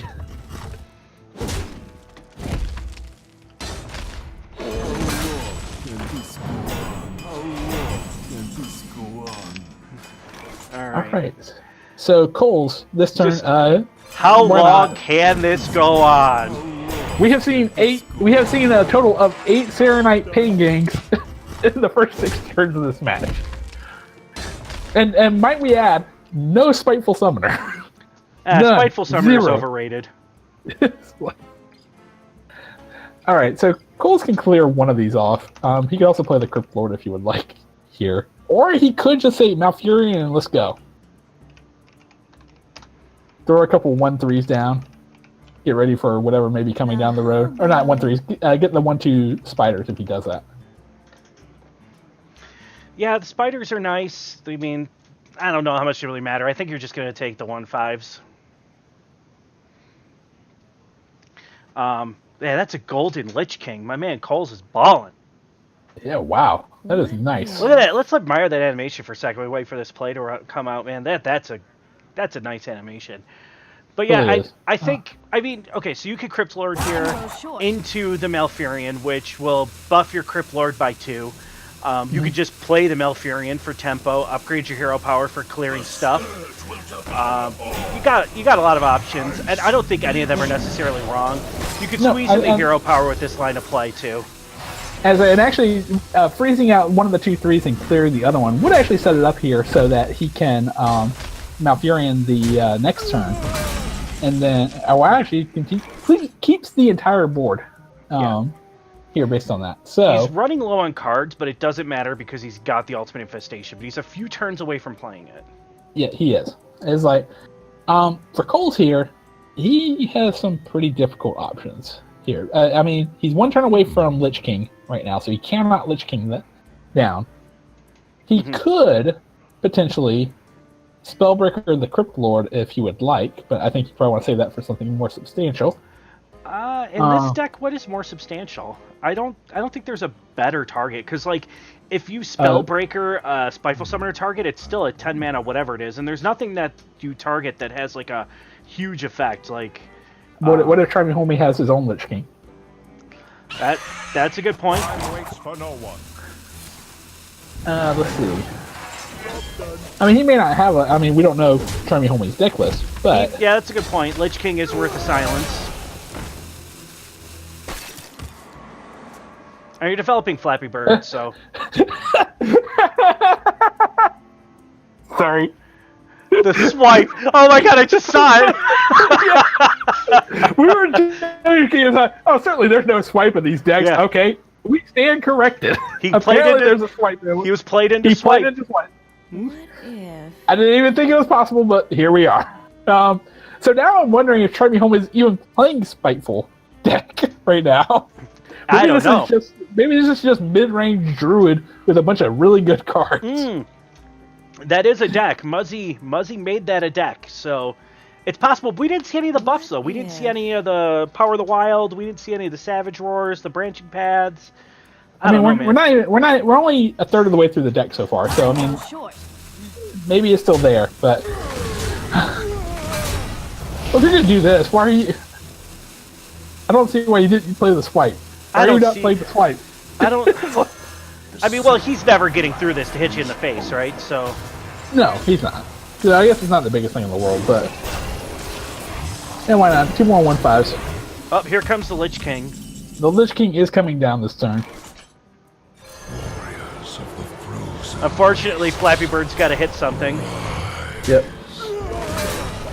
Oh man, he's gonna get golden Lich King cards too. Oh, look at that Army of the Dead. Oh wow, that's actually a pretty good one there. That's a menacing card. Whew.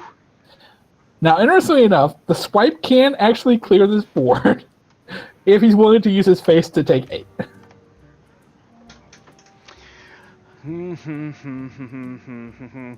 I think you have to. I mean, you're only taking... you have to, I think. Yeah, My thoughts. do you really care about the 8 damage to your face? Not really, not since you're holding Ultimate Infestation to play the next turn. Yeah, I don't think you care. Cole's has got that sweet, sweet, sweet Army of the Dead, and I'd like to see that come out. Yeah, next turn. Next turn, that would be really great to just drop that. Just get the top 5 minions out of your deck. A tangled web.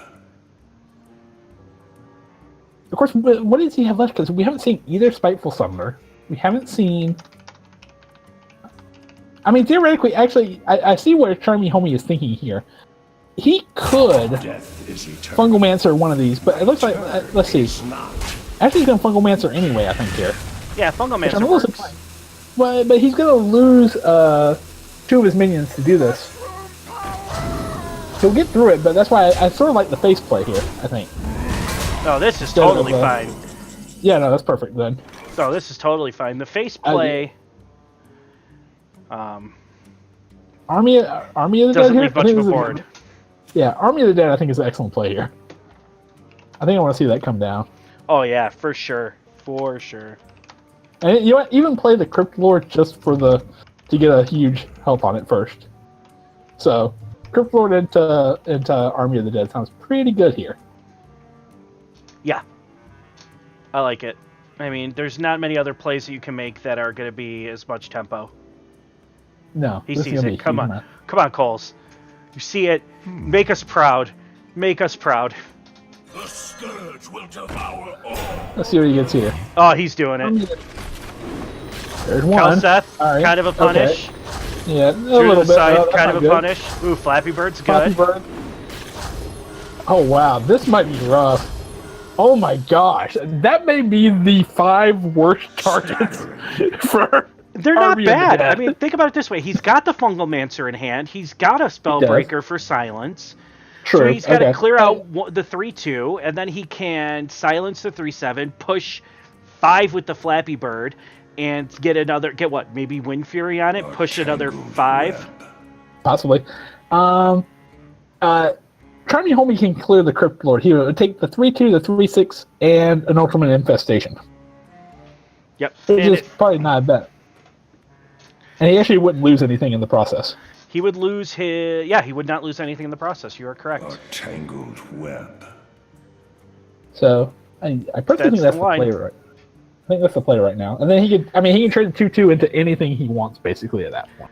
Yeah, it's much better than Death is eternal. playing the is Flappy not. Bird. Yeah. Oh, he's Actually, just going to he- Ultimate Infestation I mean, Flappy he- Bird. Plagued. Which seems reasonable as well, I think. But Yeah, because that Flappy Bird can carry a team. Carry a game. well, Spellbreaker is going to help the Flappy Bird down the road anyway, so he can clear out the 2-1 with this. So Oof. That Glacial Shard 2 is nice. the Glacial Shard is very nice. Here he can freeze out the 5-5 if he would like. Freeze out the 5-5. You can silence the 3-6, kill the 3-2, and then just push. I mean, yeah, he could also Fungal Mancer the Flappy Bird and then just Yeah, well, Spellbreaker. Okay. Yeah, he's definitely be- Fungal Mancering the Flappy Bird. Well, There's there the is Wind Wind Fury. Fury. That's the one you want. All right, let's see what else he gets here. Stealth. I sort of Easy. like stealth. Yeah, stealth. Every stealth time. does. Every time. Yep. Plus 3 health is not going to help when your opponent's hero power is plus 3 attack. So stealth it. Yeah. And he agrees. And then yeah, he's gonna keep pushing face here. So Charming Homie's got to find an answer to this, and relatively quickly. Excuse me. All right. Yeah, the silence doesn't help when it's stealthed. So Try Me Homie's got a plan. He's gonna go for a 1-4 on the chance to steal the Flappy Bird. I like this. It's like, yeah, clear the 1-2 with your hero power, and then yeah, go for Mind Control Tech and see what you get. Yeah, 1-4 to steal the Flappy Bird. And you know Hearthstone, right? So if Yeah. if there's a small chance, it's basically a 100% chance. Yep. So So we're gonna see what this Mind Control Tech gets right now. If you're Coles, you're thinking there's 100% chance it takes my Flappy Bird. And Coles, I'm sorry, buddy, if I cursed you. He does. Called it. Staggering. Called it. Spectacular. Coles, I'm so sorry. Yeah, it's like, yeah, you gotta apologize to your teammate for that. That was rough. I'm so sorry. Is eternal. My turn is not. All right. So now, unfortunately for him, I was like, "What is this going to become unstealth?" No, I don't think it will become. Oh, it does. So Yep. it's actually open to being killed off at this turn. It is. Even It just Ultimate feels Infestation. terrible to have to do. Yeah. Do you push the damage or do you take the trades? I'm torn on that myself. I would say, I think you just reloaded. Your opponent has 4 cards and has already played 1 Ultimate Infestation. I think you trade here. I think you trade, and Oh, you have the ability to reload next turn. I think. I hate trading. Oh man, I guess it's right. It's like, It's probably correct. I mean, you have 8. If you could set up a 2-turn, did you? He didn't. Oh, well, you did draw about period. I guess technically you did have the opportunity to potentially set up a 2-turn lethal, but that was assuming nothing happened. Yeah, that's probably right. All right, so Charlie Homie does pick up Lich King here, and Cole still has a silence in hand, which I don't think he's actually played the other silence. No, he played the first silence. This was off the UI that he got the second one, so Yeah. pretty good time to pick it up. It still leaves behind an 8/8 though, so that's a problem. That is a problem. Yes. Well, they're spiteful, so you could see what you get here. Yeah, you have to spiteful, I think. I say I don't think you draw the second. You didn't draw the second UI with your first UI, so that's No. good. It's still in the deck. It's actually one of the last 4 cards in the deck, so he got pretty lucky there. He did. It's almost a point where you may not even get to play it after this turn. No, but actually, I don't think you can play it after. So, yeah, I think this is spiteful and see what you get first, and then you can make other decisions from there. Pinch of death cup. He loves you. All right, so 10-mana of course it'll be the spell. UI. Seems good. Yep. Seems good. Oh, That is Tyrantus. So that is pretty... I mean, I don't know. Maybe that's okay. Claims me. that's pretty good, I think. Yeah, it's pretty good. Now, the sad thing about the Tyrantus is he can't actually clear it. No. It can it uses hero power plus the 1 drop to go into Druid of the Scythe and then use both the 8, the Lich King and the 5. But the hero the power 5/5. clearing it is basically his death. A tangled Well, no, not web. using the hero power to clear it. Using the hero power to clear Druid of the Scythe. Oh, yeah, and then that's put right. the 2 creatures into it. Well, now he would have to do it. Well, actually, he's just gonna push face here. He doesn't know that the Spellbreaker's in hand, so that's pretty much going to be game. on try Yeah, that's for- gonna be the game, I think. I Well, think that's- unless he tries. Well, wait. Oh, no, did we that's- miscalculate? That's Yeah, no, lethal. that's lethal. Man. Charmy Homie finds the line with the Death Coil to pull this off. So Charmy Homie's gonna win game number 1 here. Bath. Never With- once. With his, I want to say it's spiteful, but we never saw spiteful, and he was playing a swipe, so I have no clue what's going on here.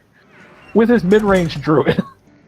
Stay in school, kids, So- especially math class, because you would have been able to see that if you just knew how to add simple numbers together. It's like, yeah, I missed it. Yeah. And it was like, 100%. oh wait, no, sorry, I chose the wrong one there. I was too So, focused Kevin- on rooting for my guy, so maybe I Yeah. shouldn't do that. Sorry, Coles. I was like, I have no dog in this fight, and I missed it. I was just like, okay, completely missed that one. So, Charmy Homie's left with his priest and his warlock here, and going up against Cole's druid paladin and warlock. So, it'll be interesting to see what they queue into next here. I have no clue what the strategy is or what the even target deck is right now, because remember last game that Try did win game number 1 only to be to lose the next 3. So one Yeah. game, not the end of it here for Coles by any stretch. No, not especially a player of Coles' caliber. He's never out of it. We're just gonna see a Warlock mirror. Yep. Gold Warlock with Nemzi. That's some good stuff. That's really nice. I like that. All right, so it looks like this is going to be a cube block mirror right now. Now, of course, Coles could be playing control. We don't have anything specifically saying this is cube block yet. It's a cube.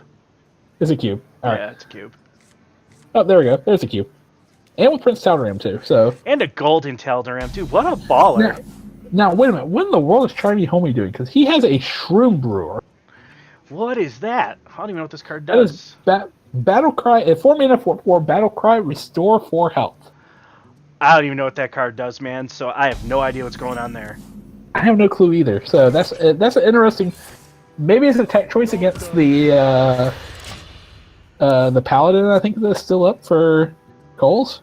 Maybe it's You don't need to tech against Paladin with Warlock, though, right? no, of course not. No. Well, I mean, maybe teching for the other matches. And Coles doesn't have Priest. Like, I don't know, man. Yeah, that's odd. That's a really odd pickup. You gonna see that So- naked Tal'Daram here? XD. Yeah. It's like, well, Charmy Homie right now, he's actually, yeah, I like that. Okay, yeah, just Tar Creeper, and then you still set up for the 4 mana Mountain Giant next turn. Yeah, That seems reasonable.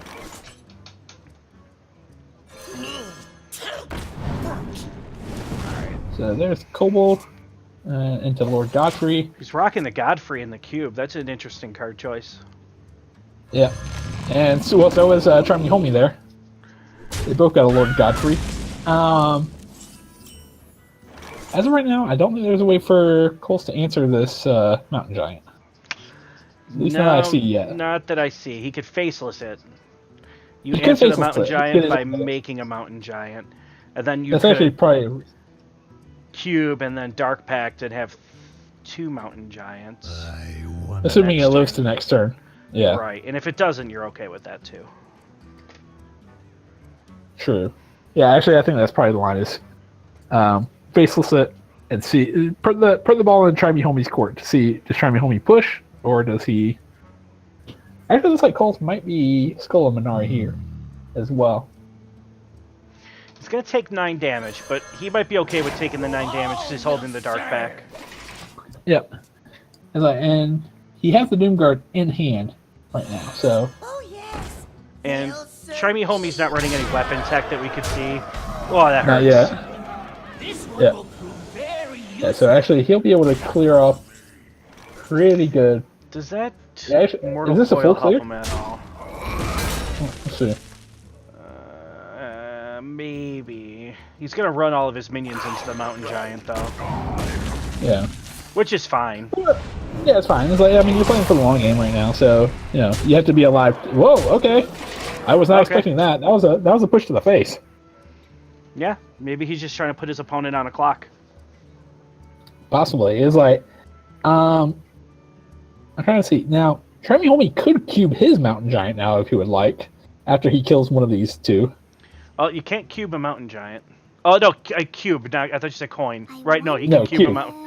Okay. He can I was cube, like, cube the Mountain Giant. can't really coin a Mountain Giant. Oh, wait, I'm dumb.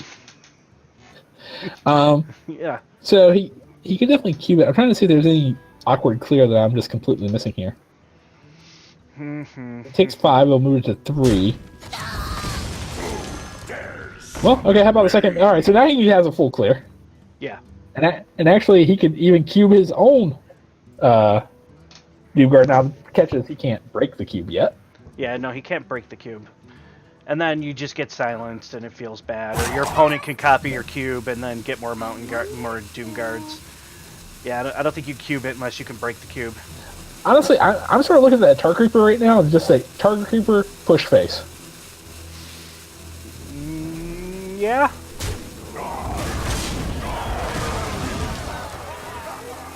Or he's gonna. Are we gonna? Oh, I guess he didn't decide not to. I thought he was gonna Shroom Brewer the. Oh, Lord Godfrey's a not full bad. clear here. That is, yes. I So like is Godfrey. Hellfire. Of course. Yeah, Hellfire probably does a lot more efficiently. You probably want to save that Godfrey until you have a board full of stuff from. But what do you like, do Golden. after the Hellfire? I mean, yeah. I mean, well, let's see.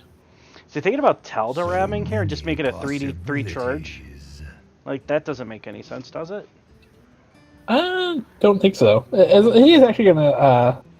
Looks like he is moving to the Lord Godfrey. It's the most Yeah. mana efficient play here, and it's going to clear the board. Mana efficiency, plus, you know, it leaves a 4/4. Yeah, not too bad. For a Try Me Homie here, unfortunately, he really doesn't have a whole lot he could do at this moment. He could Tar Creeper and Doomsayer if he would like, but I don't know what that actually accomplishes at this moment. Not much, really. He could draw and He's see what he holding 10 gets. cards in hand, isn't he? So, Oh, one, see, two, he is. Yeah, he's full, so he So he can't. can't He even can't even tap. tap right now. he could coin tap, but that doesn't seem Or- like a good play. Or toss something out first. Yeah. Like he can toss out this Brewer. I mean, it does contest the Lord Godfrey. And restores 4 health for him, and then he can tap if you would like. Yeah, if you're going to tap, you want to tap before you throw anything out. So he's not tapping this turn. Yeah. So he's gonna Doomsayer. As we say, you know, and Tar Creeper. Okay, so yeah, he's just gonna protect his. He's gonna try as hard as possible not to let anything get through. I don't know if he needed to put, excuse me, that many resources into Oh yes. Well, definitely not making now sure because Doomsayer went off. And, like, Doomsayering against an empty board this late in the game, like, your opponent just puts down a lackey, and then you just gave him a free Doomguard, Void Lord. I don't know if I really like the Doomsayer there. Like, it just doesn't really make much sense to me. No, it doesn't. It's like, I mean, more thing about it is like, this is, well, we know the Godfrey is not, or we know the Possessed Life is not going to pull that. It's going to be a Void Lord because he drew the Doom Guard. Yep. With And then we're the, going to bolt. get a Doom Guard that's copied by a Faceless. So we're going to get 10, 13 damage to face next turn. Mhm.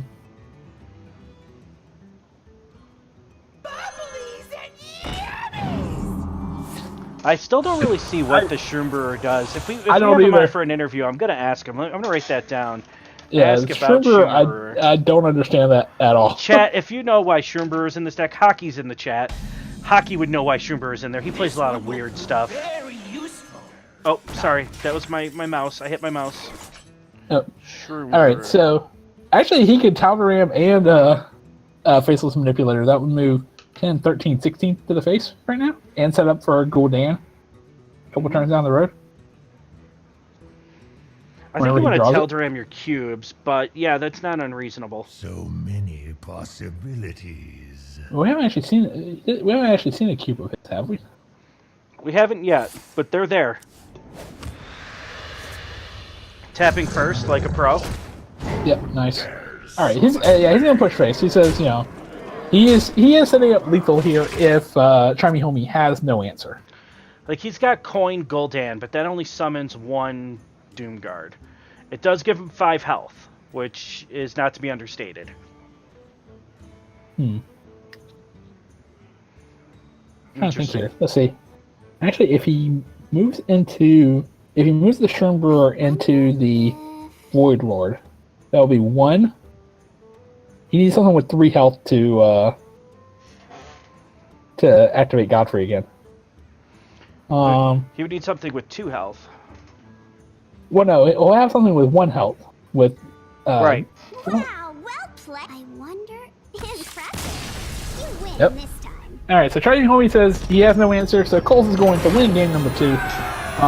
That was a really early concede. I don't know if he It needed to was. concede there. I don't know if he did it either, but he could have at least cleared one of the Doom Guards, I think, from that line, but apparently I guess he did not see a line for himself. So Coles is going to win with the Warlock. Yeah. Win the Warlock Mirror. Winning game 2 when you're down a game is huge. Yeah. Gives you some wiggle room to breathe. The series it's 0-0. It's now what?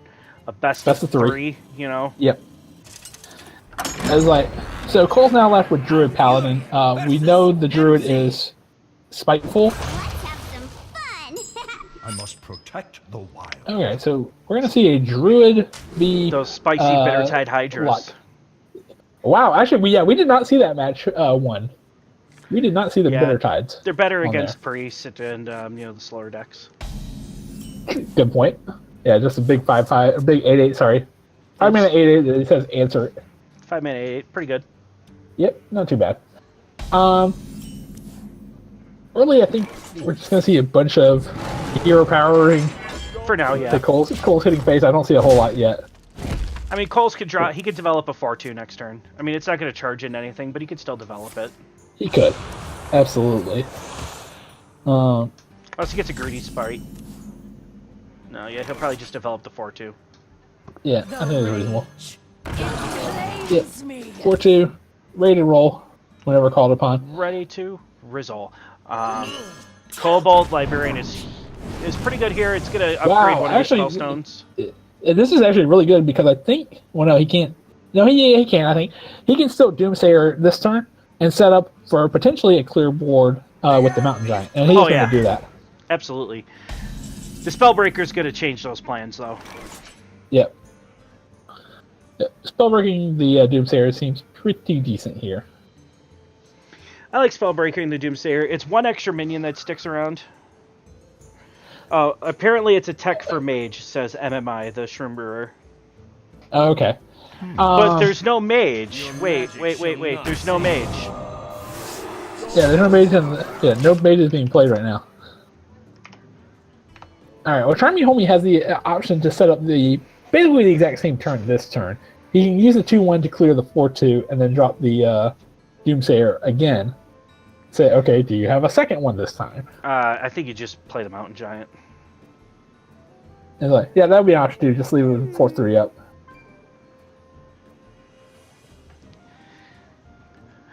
Yeah, we still don't know why the Shroom Brewer's in there. I didn't even know No. it was a card until just now, so there's that. Yep. Yeah, that's a very interesting tech option there. I mean, I guess theoretically it's not a terrible card because, I mean, we sometimes play the 3 mana 3/3 that restores 3 health, so 4 mana restore 4 health. The Earthen Ring Farseer. Yeah. So, I mean, it's Played not the that worst in option. Reno in the world. decks, though, right? You didn't play that in any Yeah, deck other than Reno. Oh, yeah, nothing recently, no. Actually, he is going to clear the board, but it's going to be via Defile. Yeah. And, okay, I like this, because it still holds off, well, now, of course, Coles can actually mana ramp, thanks to the Greedy Sprite. But now he will have an empty board to play the Mountain Giant next turn. The problem for him is Coles will also have the option to play Spiteful Summoner. Yeah, next turn. Spiteful Summer just comes down. If he hits a Deathwing, then you're still a little bit behind. Yeah. Yeah, I think this is going to be the Mountain Giant turn. You don't have a way to clear a Possessed Lackey yet to draw something from the deck, so yep. We're going to see that. Well, But Spellbreaker we doesn't should help see- you. Nope. So the Spiteful Summoner will be coming down now. 10 That's the mana. Ultimate Investigation, of course. Yep. What No do we get? swipes in our Spiteful decks. That is Tyrantus for the second time this match. Man, Um, at least my casting curse helped out my boy, so... yes. Now, he can clear the Tyrantus if he was willing to use the Hellfire, but he's actually okay with it. Wow, I don't know how I feel about this. You have 12, 16, 17. Spellbreaker's gonna come down, and yeah, he's just gonna push face. Yeah, I don't see why not to push face at this point. Yeah, there's no reason not to. You got Druid in the Claw, which is, you know, just 5 mana, 4 damage. There's Now, not- he can't, now, Shiny Holy can heal back up a He little bit. just picked up a Dark Pact, which is huge. Yeah, that's really big. Does he have another Lackey in hand? Yeah, he does. I think so. Yeah, it's right here. He's got a Lackey in hand, so he could play the Lackey, he could play the Pact, he could pull... anything he pulls is good, right? Because it helps him just to clear the Tyrantus. Correct. So, and if he pulls Void Lord, I mean, we've seen both Spellbreakers, so there's no more silence, so... Nope, there is not. So yeah, I like the Possessed Lackey, Dark Pack, and see what you get. Unless And there's then a clear the- Spicy Owl. Unless there's a Spicy Owl, yes. We haven't seen the Spicy Owl yet. But... Let's see, alright, he's going to go with the Possessed Lackey here. Gain 8 health. Now let's see what he gets. That is a Doom Guard, so he can clear the Tyrantus here. It's going to cost him both his minions. And then you can push 2 face if you would like. If So you're that- Coles, you're still in a really good position. You got a 5 mana 8/8 coming down, or you could Druid to the Claw just to push 8 damage to the face this turn. Yeah, no, he has a wealth of options right now. I think you want to get your hand as empty as possible, so that way you can Ultimate Infestation. Agreed. Yeah, I actually like the Bitter Tide. Do you throw a Mind Control tech out here? No, you're gonna have better options for that later. No, I I think you play one of your 5 mana cards, and you play the 2 1-drops, and then you Yep, hero I like that. power. Yep. And that'll set it up for next turn, so he'll be able to UI whatever comes next. He's holding back. Okay. So, Shiny Homie does have the option this turn to coin out the Void Lord if he would like, and I think that is the route he is going to go. Yep. Seems good. Yep. Now, of course, 10 mana does 4 plus 5 is exactly 9, so he could leave his Bittertide Hydra around if he would like. He's gonna overdraw though, which is gonna. Yeah, he might want to wait his turn on that.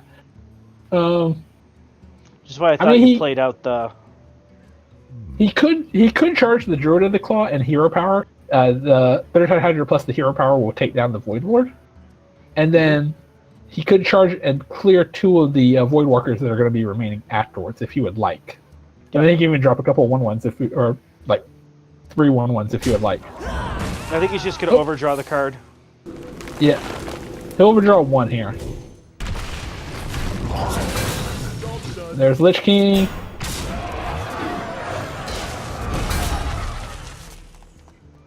he's got some good cards in hand, so it may not He matter. does. I can't think of Yeah. a card that he would draw that would punish him for overdrawing it. Second UI would probably be... Well, even that's not terrible. No, here. that's fine. You want to burn that card. You can't play it anymore. But there's still one more Spiteful in the deck, isn't there? I wonder. Yes, there is. So yeah, that would kind of be a punish. So would be the other Spiteful Summoner. But that's 2 in 13. Yeah, it's going to happen. Yeah. Almost certainly. Yeah. The statistical chances almost is going to happen. This is Hearthstone after all. Yes.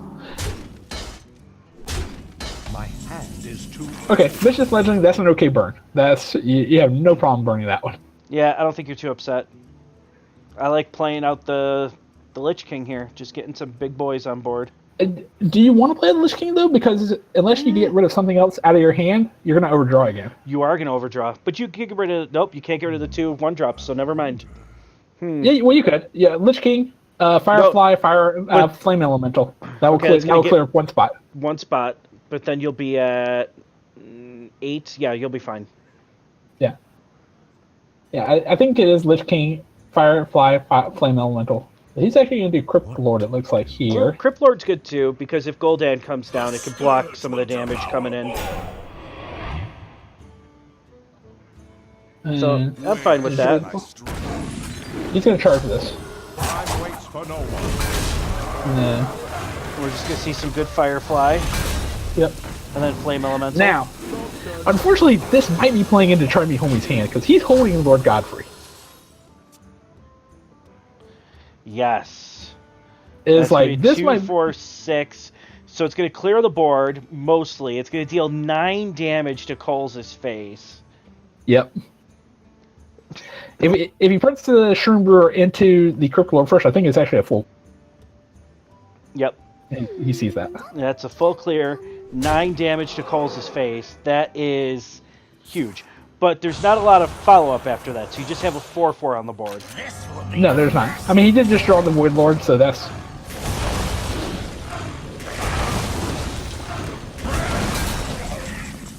Alright. Oof. Yeah, our Lich King's coming That's a good down. Lich King. Let's get another Army of the Dead. That would be nice. He still got the Hellfire, so I don't think you want that. Frostmourne. What about Frostmourne? I like Frostmourne's pretty nice. Frostmourne. Frostmourne's good. I think you're just going to see Gul'dan come down here, though, or probably the other Void Lord, too. I think you toss the other Void Lord out first. Coles is here. out of silences. Or theoretically, you could clear this board. It's going to take both the Hellfire and the Defile to pull it off. But Godfrey into the Lich King, Hellfire, and then Defile would clear this. Is that the best use of your resources, though? Probably not, considering your opponent's holding a full hand of cards. And you know they're all creatures. So, Yeah. probably not. So, Creatures. I think Void Lord is probably the better option at this point. Magic the Gathering terms, Bible thump. Yeah, I think you just have to either Gul'dan here or your Void Walker. Those are the 2 best options at this point. They're trying to me listen to see what his options here are here. I think if you're waiting this long, I think you're going to Void Lord this. No, he actually might be going my route. Hellfire, Defile, clear the board. Oh, and draw. Okay, you can draw. Drawing last. Yeah. I'm with you. I don't think that's the best use of resources. I mean, it does clear everything. Oh, And wow, Coles draws what the a second Spiteful pickup. Summoner. UI is still on the deck, so this is going to give you something good. Are we going to see Right off the top. third time? Third Tyrantus? Let's see that Fledgling come down, too. Yes, absolutely. How about Deathwing? Another That's good claw. enough. Good enough. Yeah, Vicious Fledgling needs to come down this turn too. I agree. Greedy Spray. I mean, you can't ramp anymore. You're already at 10. Come on. And you just saw a Hellfire play too. On top of that, Yeah. Come on, let's get that Fledgling down. I guess. you can go with the Sprite. He's like probably just being a little rather safe than sorry. Interestingly enough, yeah, he can Void Lord this. And next turn, if he wants the Faceless Manipulator or Deathwing, Ooh, Druid of the Sight. Good. Can he get that Deathwing on the face? I don't think he can. Not without a silence of some sort. Well, actually, let's see. 4. Frostmourne's actually, there. sorry, Frostmourne's weapon. So yeah, and actually that's a decent Frostmourne target as well because that would give him the said and done. Druid of the Sight. Druid of the Sight will clear one. No, he's not gonna be able to get the Deathwing to the face yet. But yeah, he can actually absolutely clear the board. But he's actually gonna just do the 2/4 to protect his Deathwing here, Yep. which I think is reasonable. Now, Faceless is a 5-mana 12/11. It's Yep. pretty good tempo. Yep. Gul'dan is going to get you back at least a Void Lord, you would hope, but it's going to get you a bunch of stuff. You know, Yep. anything to keep things from hitting your face are pretty annoying in this matchup. Right, yeah, I think he's got to. Unfortunately, I think he's at the point he's got to Gul'dan to get his Void Lords back because the weapon can clear that 1/3 at this point. Well, okay, wow, that's. I don't know if that's the. Well, it's gonna leave Deathwing by itself. So I guess there's that. And Cole's actually picking up another great card in the Serenite Pain Gang. Pain Gang. He can even Serenite Pain Gang and put the Fungal Mancer in the middle if you would like to protect the Deathwing even more. MC Tech. Oh, actually, okay, he's gonna go And for he's going to 50-50 pick up the here. Doomguard, too. Yeah, nice. All right. And then now he can do the Chain Gang and protect the board a little bit more. I think Coles can pull this off. It was looking pretty dire for him, but I think Try Me Homie just kind of let him back in the game a little bit. A little bit, yeah, I agree. I think it was that Hellfire Defile turn that just let him get back in the game. Yeah, it was not the best use of resources for Try Me Homie there. I'm just trying to think other routes that he could go. I mean, he could Mountain Giant here. Yeah. If he would like. Give him 3 life.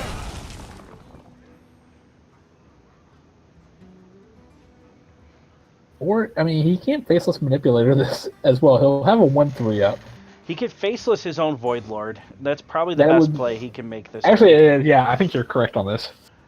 Yeah, if he Facelesses or if he cubes the Void Lord, that would give him 3 taunts. 4 taunts with the 1/3 out there.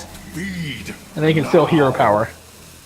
But he's actually thinking maybe about Faceless Manipulating the Void Lord instead of cubing it. No, yeah, he should definitely Faceless the Void Lord. Yes. Faceless the Void Lord is correct.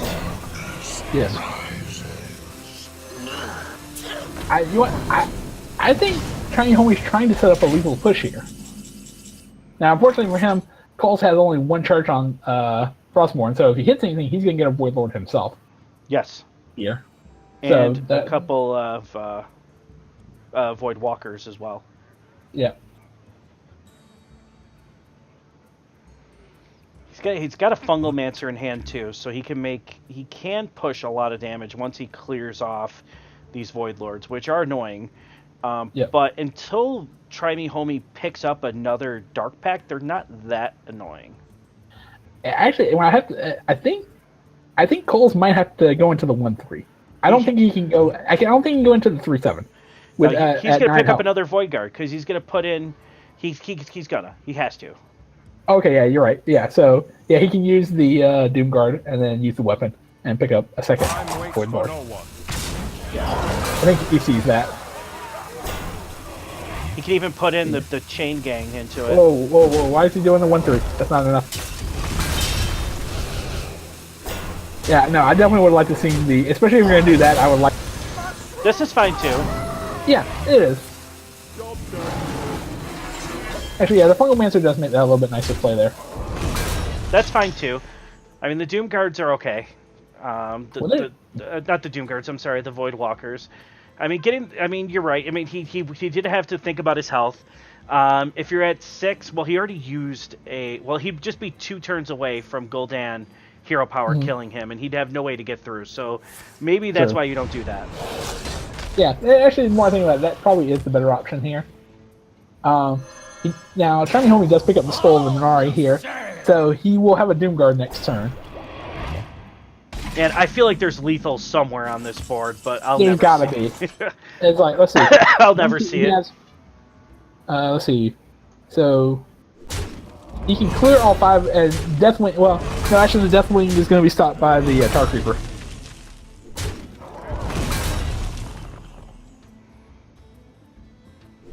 Unless he has a way to deal 3 damage to the He 1/3. does. He'd have to use his face. Fungal Mancer and using your face.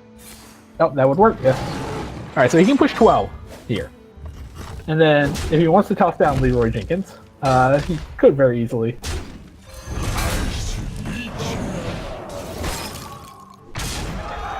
Alright.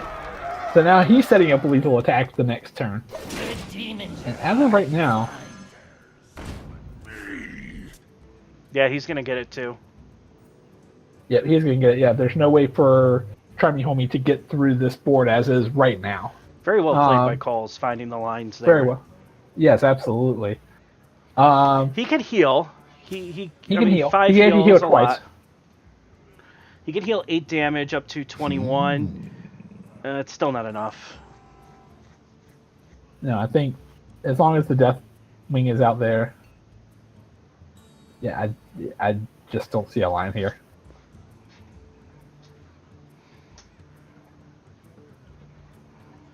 Because he takes Everything out is 2 out. minions while he does it, so he takes off 6 off the board. Decisions. Oh, he could just kill the What? Deathwing. He can kill the Death Wing. It's like that would probably help him a little bit more here. I must feed now. So he's taking off 12. We still have 3, 6, 9, 12, plus 4, When 16, and the 5/7 is going to kill something 20, here. 20. So No, it's still lethal. it's still lethal, I think. Yeah. Yeah, it's still lethal with Leroy Jenkins. Definitely still And, lethal. and Fungal Mancer now definitely makes this lethal. Yeah. He can even Fungal Mancer Leroy if he would like.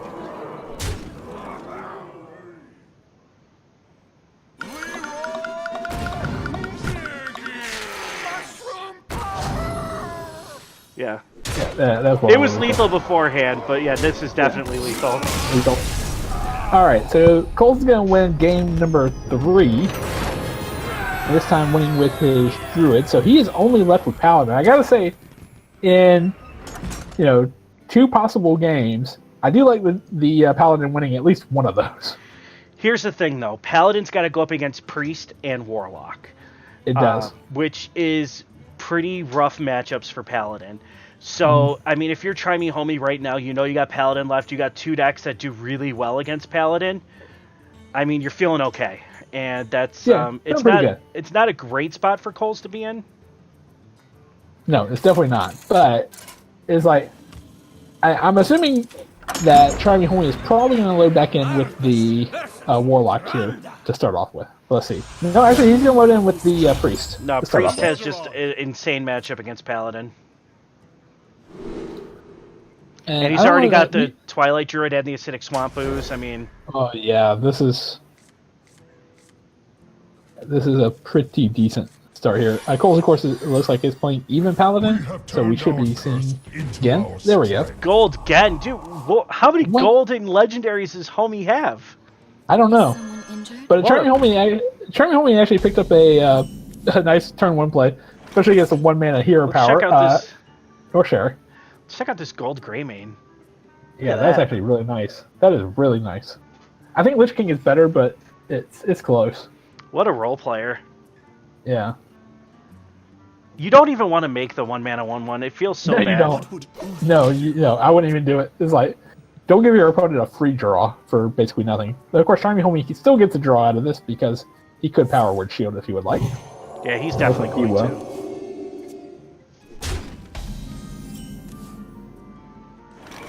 All right, so looks like Coles is going to Knife Juggler here. Yeah, you could Knife Juggler into the, the Pain Gang. Yep, into the Pain Gang or into Call to Arms. We haven't seen it yet, but what about second Knife Juggler? Blessing of Kings is good too. Blessing Kings, yeah, I think you gotta get that Northshire Cleric off the board. You can't you can't let it stick around for too much longer. You keep drawing cards for trying Oh man, that scale worm is a huge scale pickup.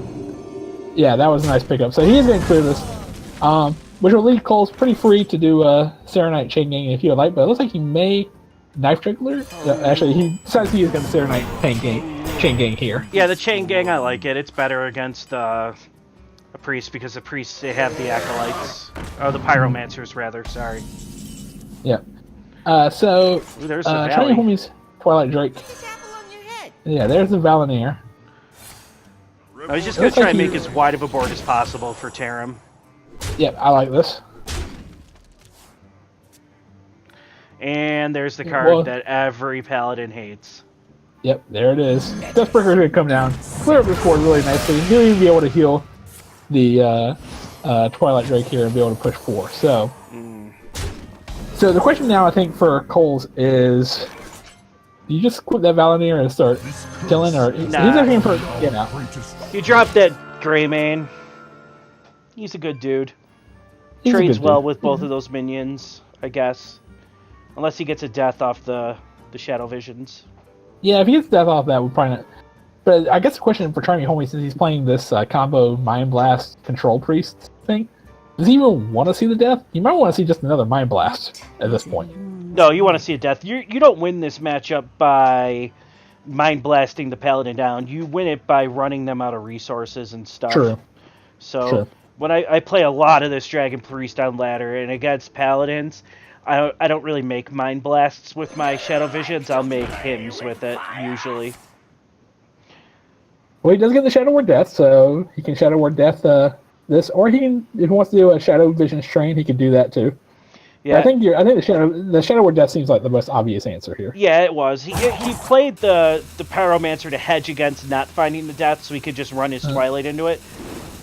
Oh, apparently he. Actually, Yeah. I mean, he does clear it. He keeps his board around, so I mean, I guess it's not the worst option in the world right Yeah. now. I mean, Avenging Now- Wrath just returns the favor, though. It does. It really does. Yeah. Develop a So, 1/1. yeah. This should clear this board up. Unless there's some.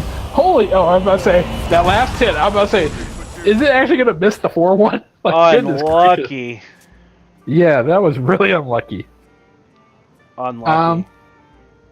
Yeah, I sort of like Charming Homie just swinging face with the 3/1 and then dropping that Drake down.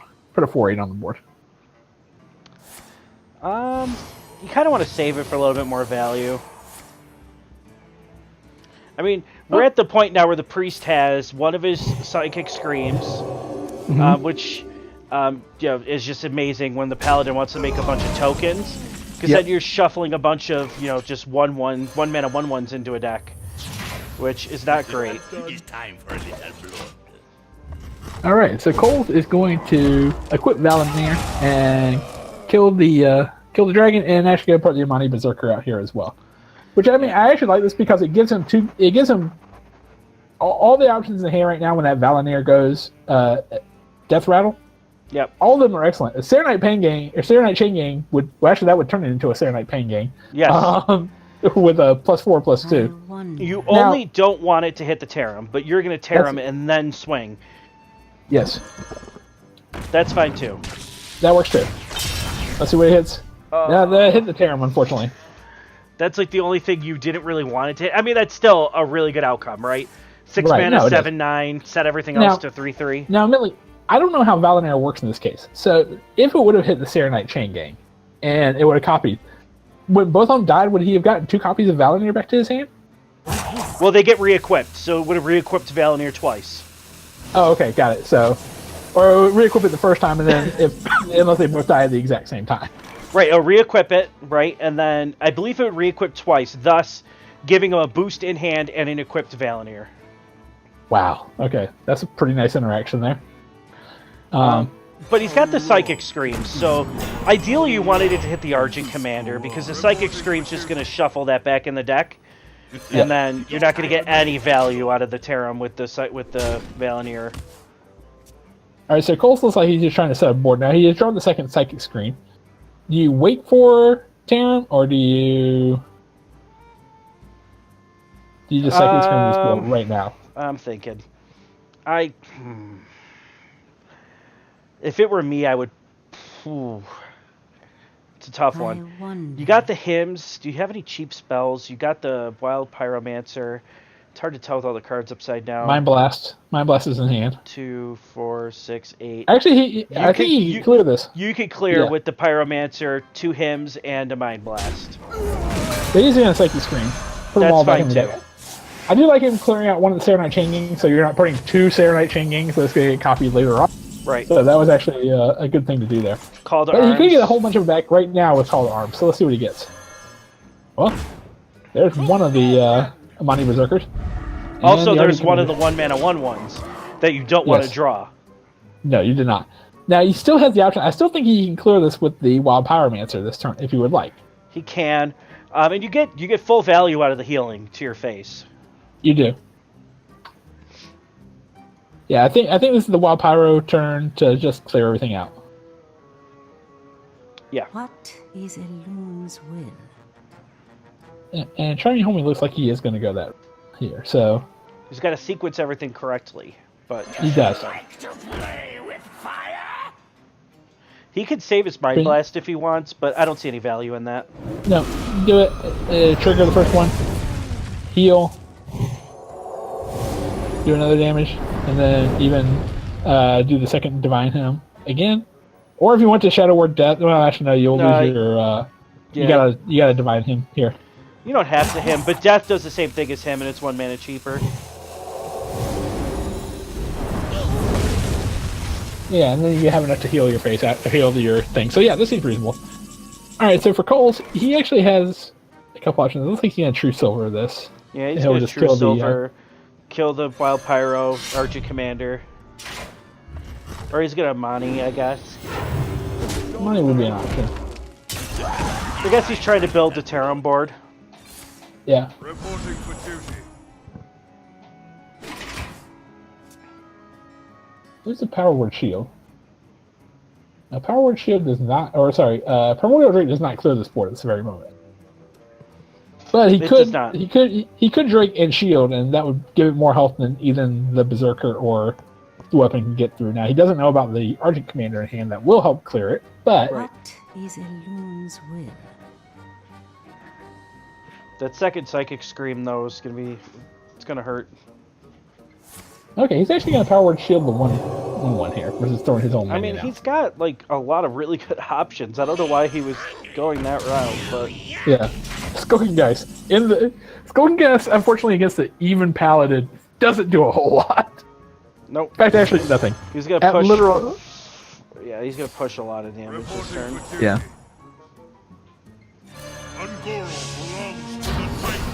This is going to get Psychic Screamed, for sure. Yeah, now this has to be Psychic Screamed here. Especially since you see now where the Valinor lands. You have to Psychic Scream this. Yep. Now, Charming Homie actually... Why is he tossing... Why is he giving Valinor back to his opponent? I think he sees that and he's like, oh no. Yeah, Wait. You gotta Psychic Scream this, homie. Yeah, you gotta Psychic Scream it back into the deck. You don't like giving your opponent another Sunkeeper Tarim, but it is the correct play here, and he sees that. Alright, you can even heal his face here. So now, with the Paladin having no way to really heal, that Alexstrasza is only now going to be a defensive Paladin or a defensive Alex. Yeah, 100%. It's never offensive in this matchup. No. This thing's gonna Drake here. This seems reasonable. Let's clear the Divine Shield off of it. Yep. And he'll be able to heal up, so that works. Consecration doesn't really do much for Coles. Nope. I mean, he could Spellbreaker the Drake if he would like, but that's not gonna help him either. It definitely helps him push damage this turn. It does, but yeah, with the Deathbreaker in hand, he's gonna lose everything and be left with the Soul Consecration.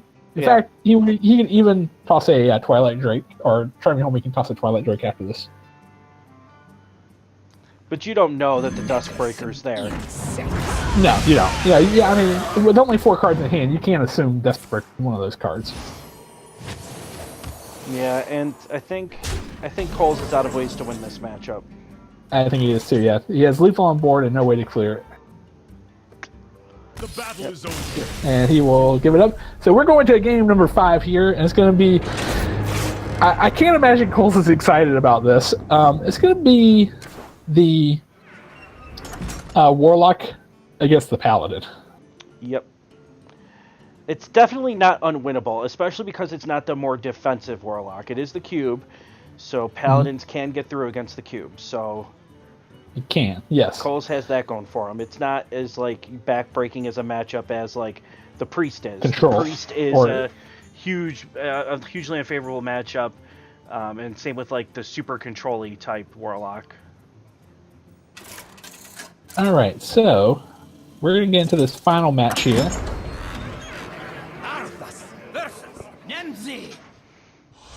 Game 5. Dante said, check. Coles has a horseshoe up his ass. What opening packs? Packs, yeah. Really He nice. has to, man. He has to, yeah. Because I Now I will say, Lord Godfrey, something we normally don't see in Cube. Is that something that helps the Paladin matchup with the ability to do 2 damage? it does help for sure. Third to pile. Yeah, it's like a third. It's like almost like a third Hellfire, honestly. And I guess I do It's like even Try Me more than Homie. Try Me Homie. I like him tossing back the Mountain Giant. You know you're up against Paladin. I mean, you're going to be tapping, but you don't want to tap to the same level to try to get a turn 4 Mountain Giant. Yeah. Oh, getting 2 Doomsayers. Doomsayer's wild. That's actually a nice starting hand for Try Me Homie here. We have turned our curse into our Man, that gold strength. Greymane. What a stud. Gold Greymane, gold Knife Fiddler, gold Spellbreaker. I'm just a poor boy. I have to dust all my gold cards. Yeah, no, same here. I can't. I need to get legendaries. That means I got to get rid of these golden cards. I don't know. Feels When bad. I first started, I tried to gold out my initial handlock deck, and after I did it, I felt so bad that I was like, you know what, I'm never doing this again. It's way too much dust wasted on this. Can you imagine being so rich you could keep your gold Spellbreakers? Yeah, no. This would be nice. It'd be incredibly nice.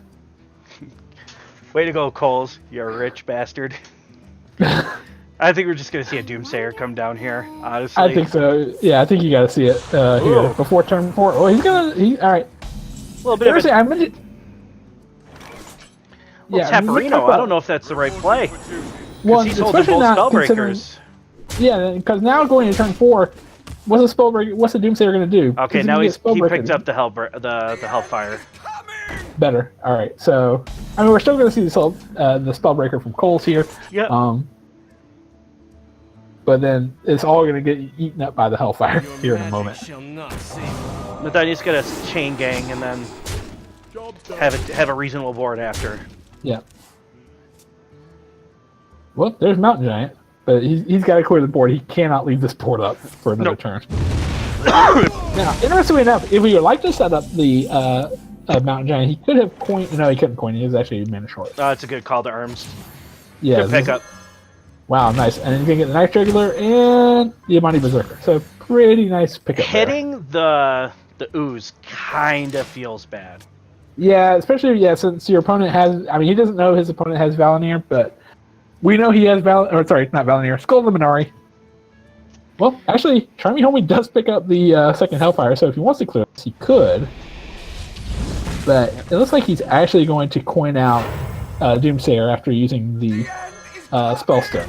Which you could just clear up with Valinir in your minions. Yep. Ooh, that equality's nice too, but not right now. Not right now. Or you could just do the second Spellbreaker and, take up 2 spots on the Warlock board that you really don't want to clear out. Yeah. He's going to Valinir. He is going to clear this out. Yeah. Again, he has the option. Now, interestingly enough, if Coles does not pick up another minion next turn, he could set it up so that the Serenite Chain Gang will be the one to get the Valinir. Yep. He can 100% guarantee it. Yep. Oh yes, they'll All right, so Try Me Homie is going to start pack the Possessed Lackey. He's going to get a... And you want to silence that. So yeah, he's gonna hit the chain gang for sure. Yeah, Chain Gang, Silence, or Spellbreaker, Loot Hoarder into Swing Valinir. Yep. I like it a lot. I like this a whole lot. Yeah, this is going to be a huge amount of tempo here. And plus a, What would you know, And a faceless, if it six- copies a silenced Void Lord, it will be a silenced Void Lord, correct? Yeah. that is correct. Yes. Yeah.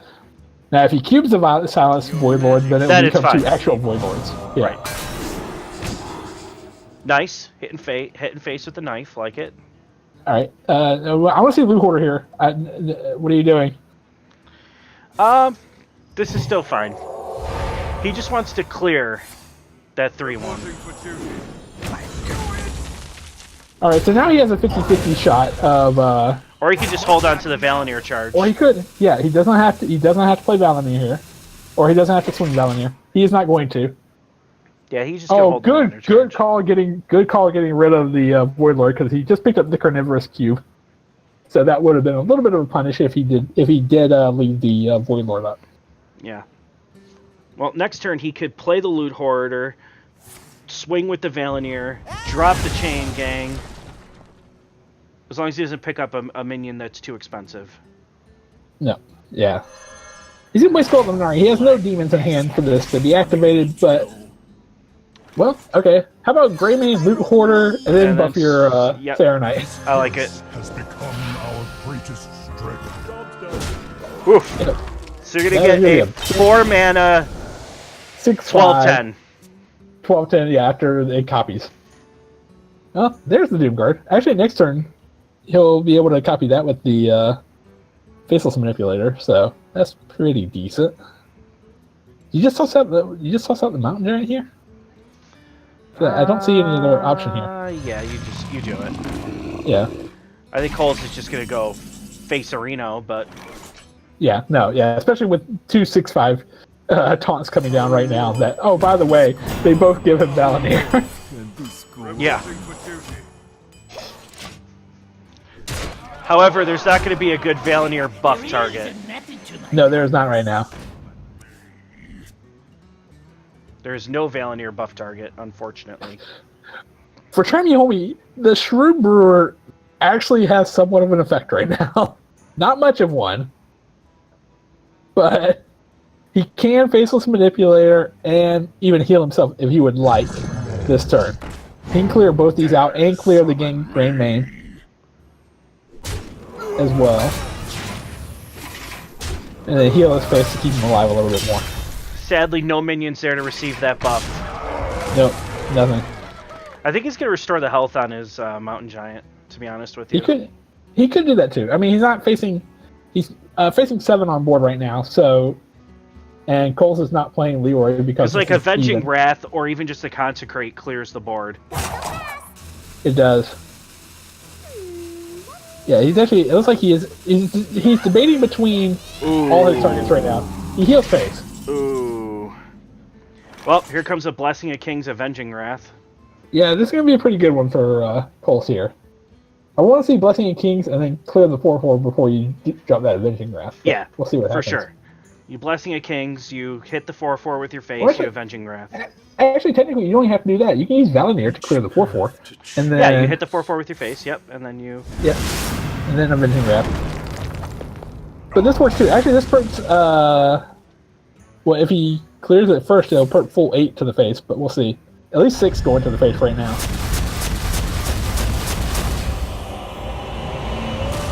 This is fine, too. Yeah, this has the lethal next turn. And as of right now, there's Unless no he taunt, draws- nothing. Void Lord. Yeah, that's lethal. Well, you That's- can do that Tar Creeper, but yeah, that's not going to help. No, yeah, that's game At to all. Coles. Yep. Coles will win this. We did say even Paladin up against the... Oh, wait, I Cube should block. wait for that to come off Yeah. to get him on for an interview. Yeah.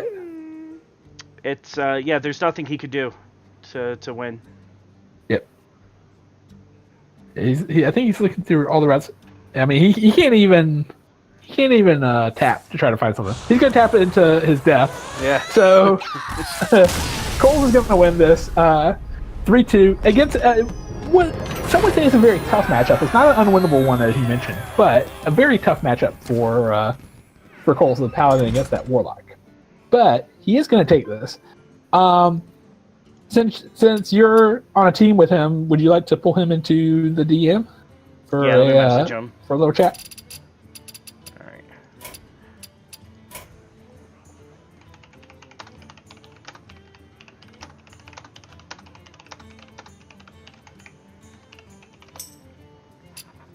All right, let me get calls in here. All right.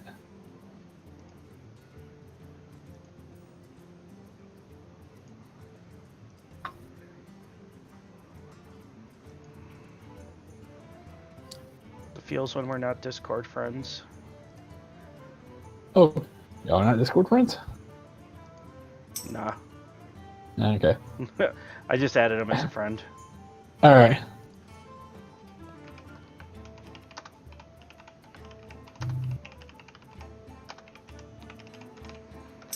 I'm gonna tell him be my friend calls. Yes. Y'all are on the same team, so he should be your friend.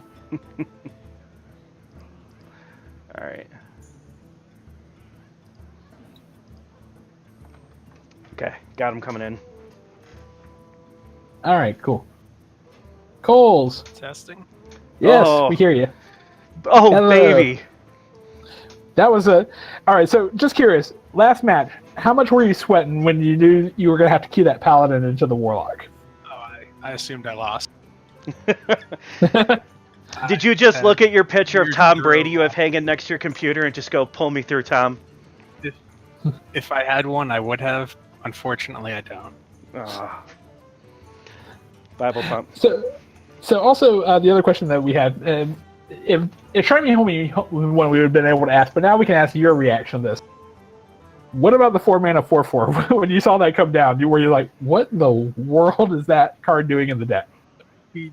I assumed it was a control lock as soon as that went down. Yeah, The Shroom Master, is that what we're talking about? yeah, the Shroom Master, yeah. I was like, all right, it's control. I guess I'll be ready for control. I'd say, yeah, because both me and Darkseid were talking. It's like, why is this in here? Like, we could not find... Even control locks, I don't think are normally running that. At least not from what I've seen, at least. I think So- it helps with the mage. So yeah, I don't really know if he was just like, oh, I see this control lock deck, I'll take it, even though it has that like tech for ladder or whatever. Didn't Yeah. get rid of it because I didn't bring a mage or something. I don't Yeah. know. Yeah, I don't know. I can't think of any spot where that helped him out. Walk us through your decision to ban Paladin. I know why you did it, but when you look at the matchups, your Paladin has two rough matchups across the board. So where was the decision to ban Paladin instead of one of the slower decks that eats your Paladin up? Well, I went Quest Rogue, so I got rid of Paladin. Seems good. Because I assumed if you didn't ban my Rogue, it's an easy win somewhere. I wasn't sure if Paladin would just be banned bait, and I was fine with that because I hate playing Paladin. Why? The Druid game, the Druid Mirror. How many chain gangs were played that game? The All first of 5 them. turns. A lot. I was slightly tilted when the Death Coil came out. Oh Yeah. yeah, it's like I'll be honest, it's like with us watching this, we all completely missed it. Like I was not even accounting for the death coil as being lethal damage. I was like, I know. He said well played, and I thought he was conceding. Yeah, I was dead, and I was like, "What just happened?" I just couldn't see the Yeah. death coil because the cards were upside down. it's like well, I mean, I could see it, and even I missed it. I was just like, okay, I was completely thinking it's like that's probably gonna have to heal face considering where his life total was at. But yeah, so I don't want to give away y'all's strategy in terms of No, how it's y'all fine. plan out a week, but kind of what preparation went into kind of this lineup as a whole coming into this in terms of what did y'all do as a team to decide on what you're bringing this week? Well, we just meet for roughly a half hour, an hour, to sort of talk through what our thoughts are and make sure that nobody's doing anything too crazy. people can basically do whatever they want, but they need at least have some sort of reason for it. If you want to bring, Hunter and Warrior, like Darkseid, well, next week, I'm sure. No. Like, we kind of scumbagged it this week, though. I'm not going to give away too much, but we totally scumbagged it this week during our meeting. Nice. Yeah. Also, since this was a topic that came up in the chat, are you just the luckiest person in the world opening up golden cards, or are you purposely crafting like the ones that give you additional cards? So yeah, any like Kazakus or Lich King, I just craft golden because they give me more cards. Got it. Okay. Instead of crafting a normal one. That's kind of what I thought. The more I was looking at the ones that were golden versus the ones that were not, I was like, okay, well, I guess this makes a little bit of sense as to. Can you imagine being so rich you can craft golden legendaries and keep golden legendaries? I know that. How insane is that? It's like I would. Well, we actually talked about it during the match. When I first started playing, I actually did gold out the handlock because that was my first class to get a golden portrait.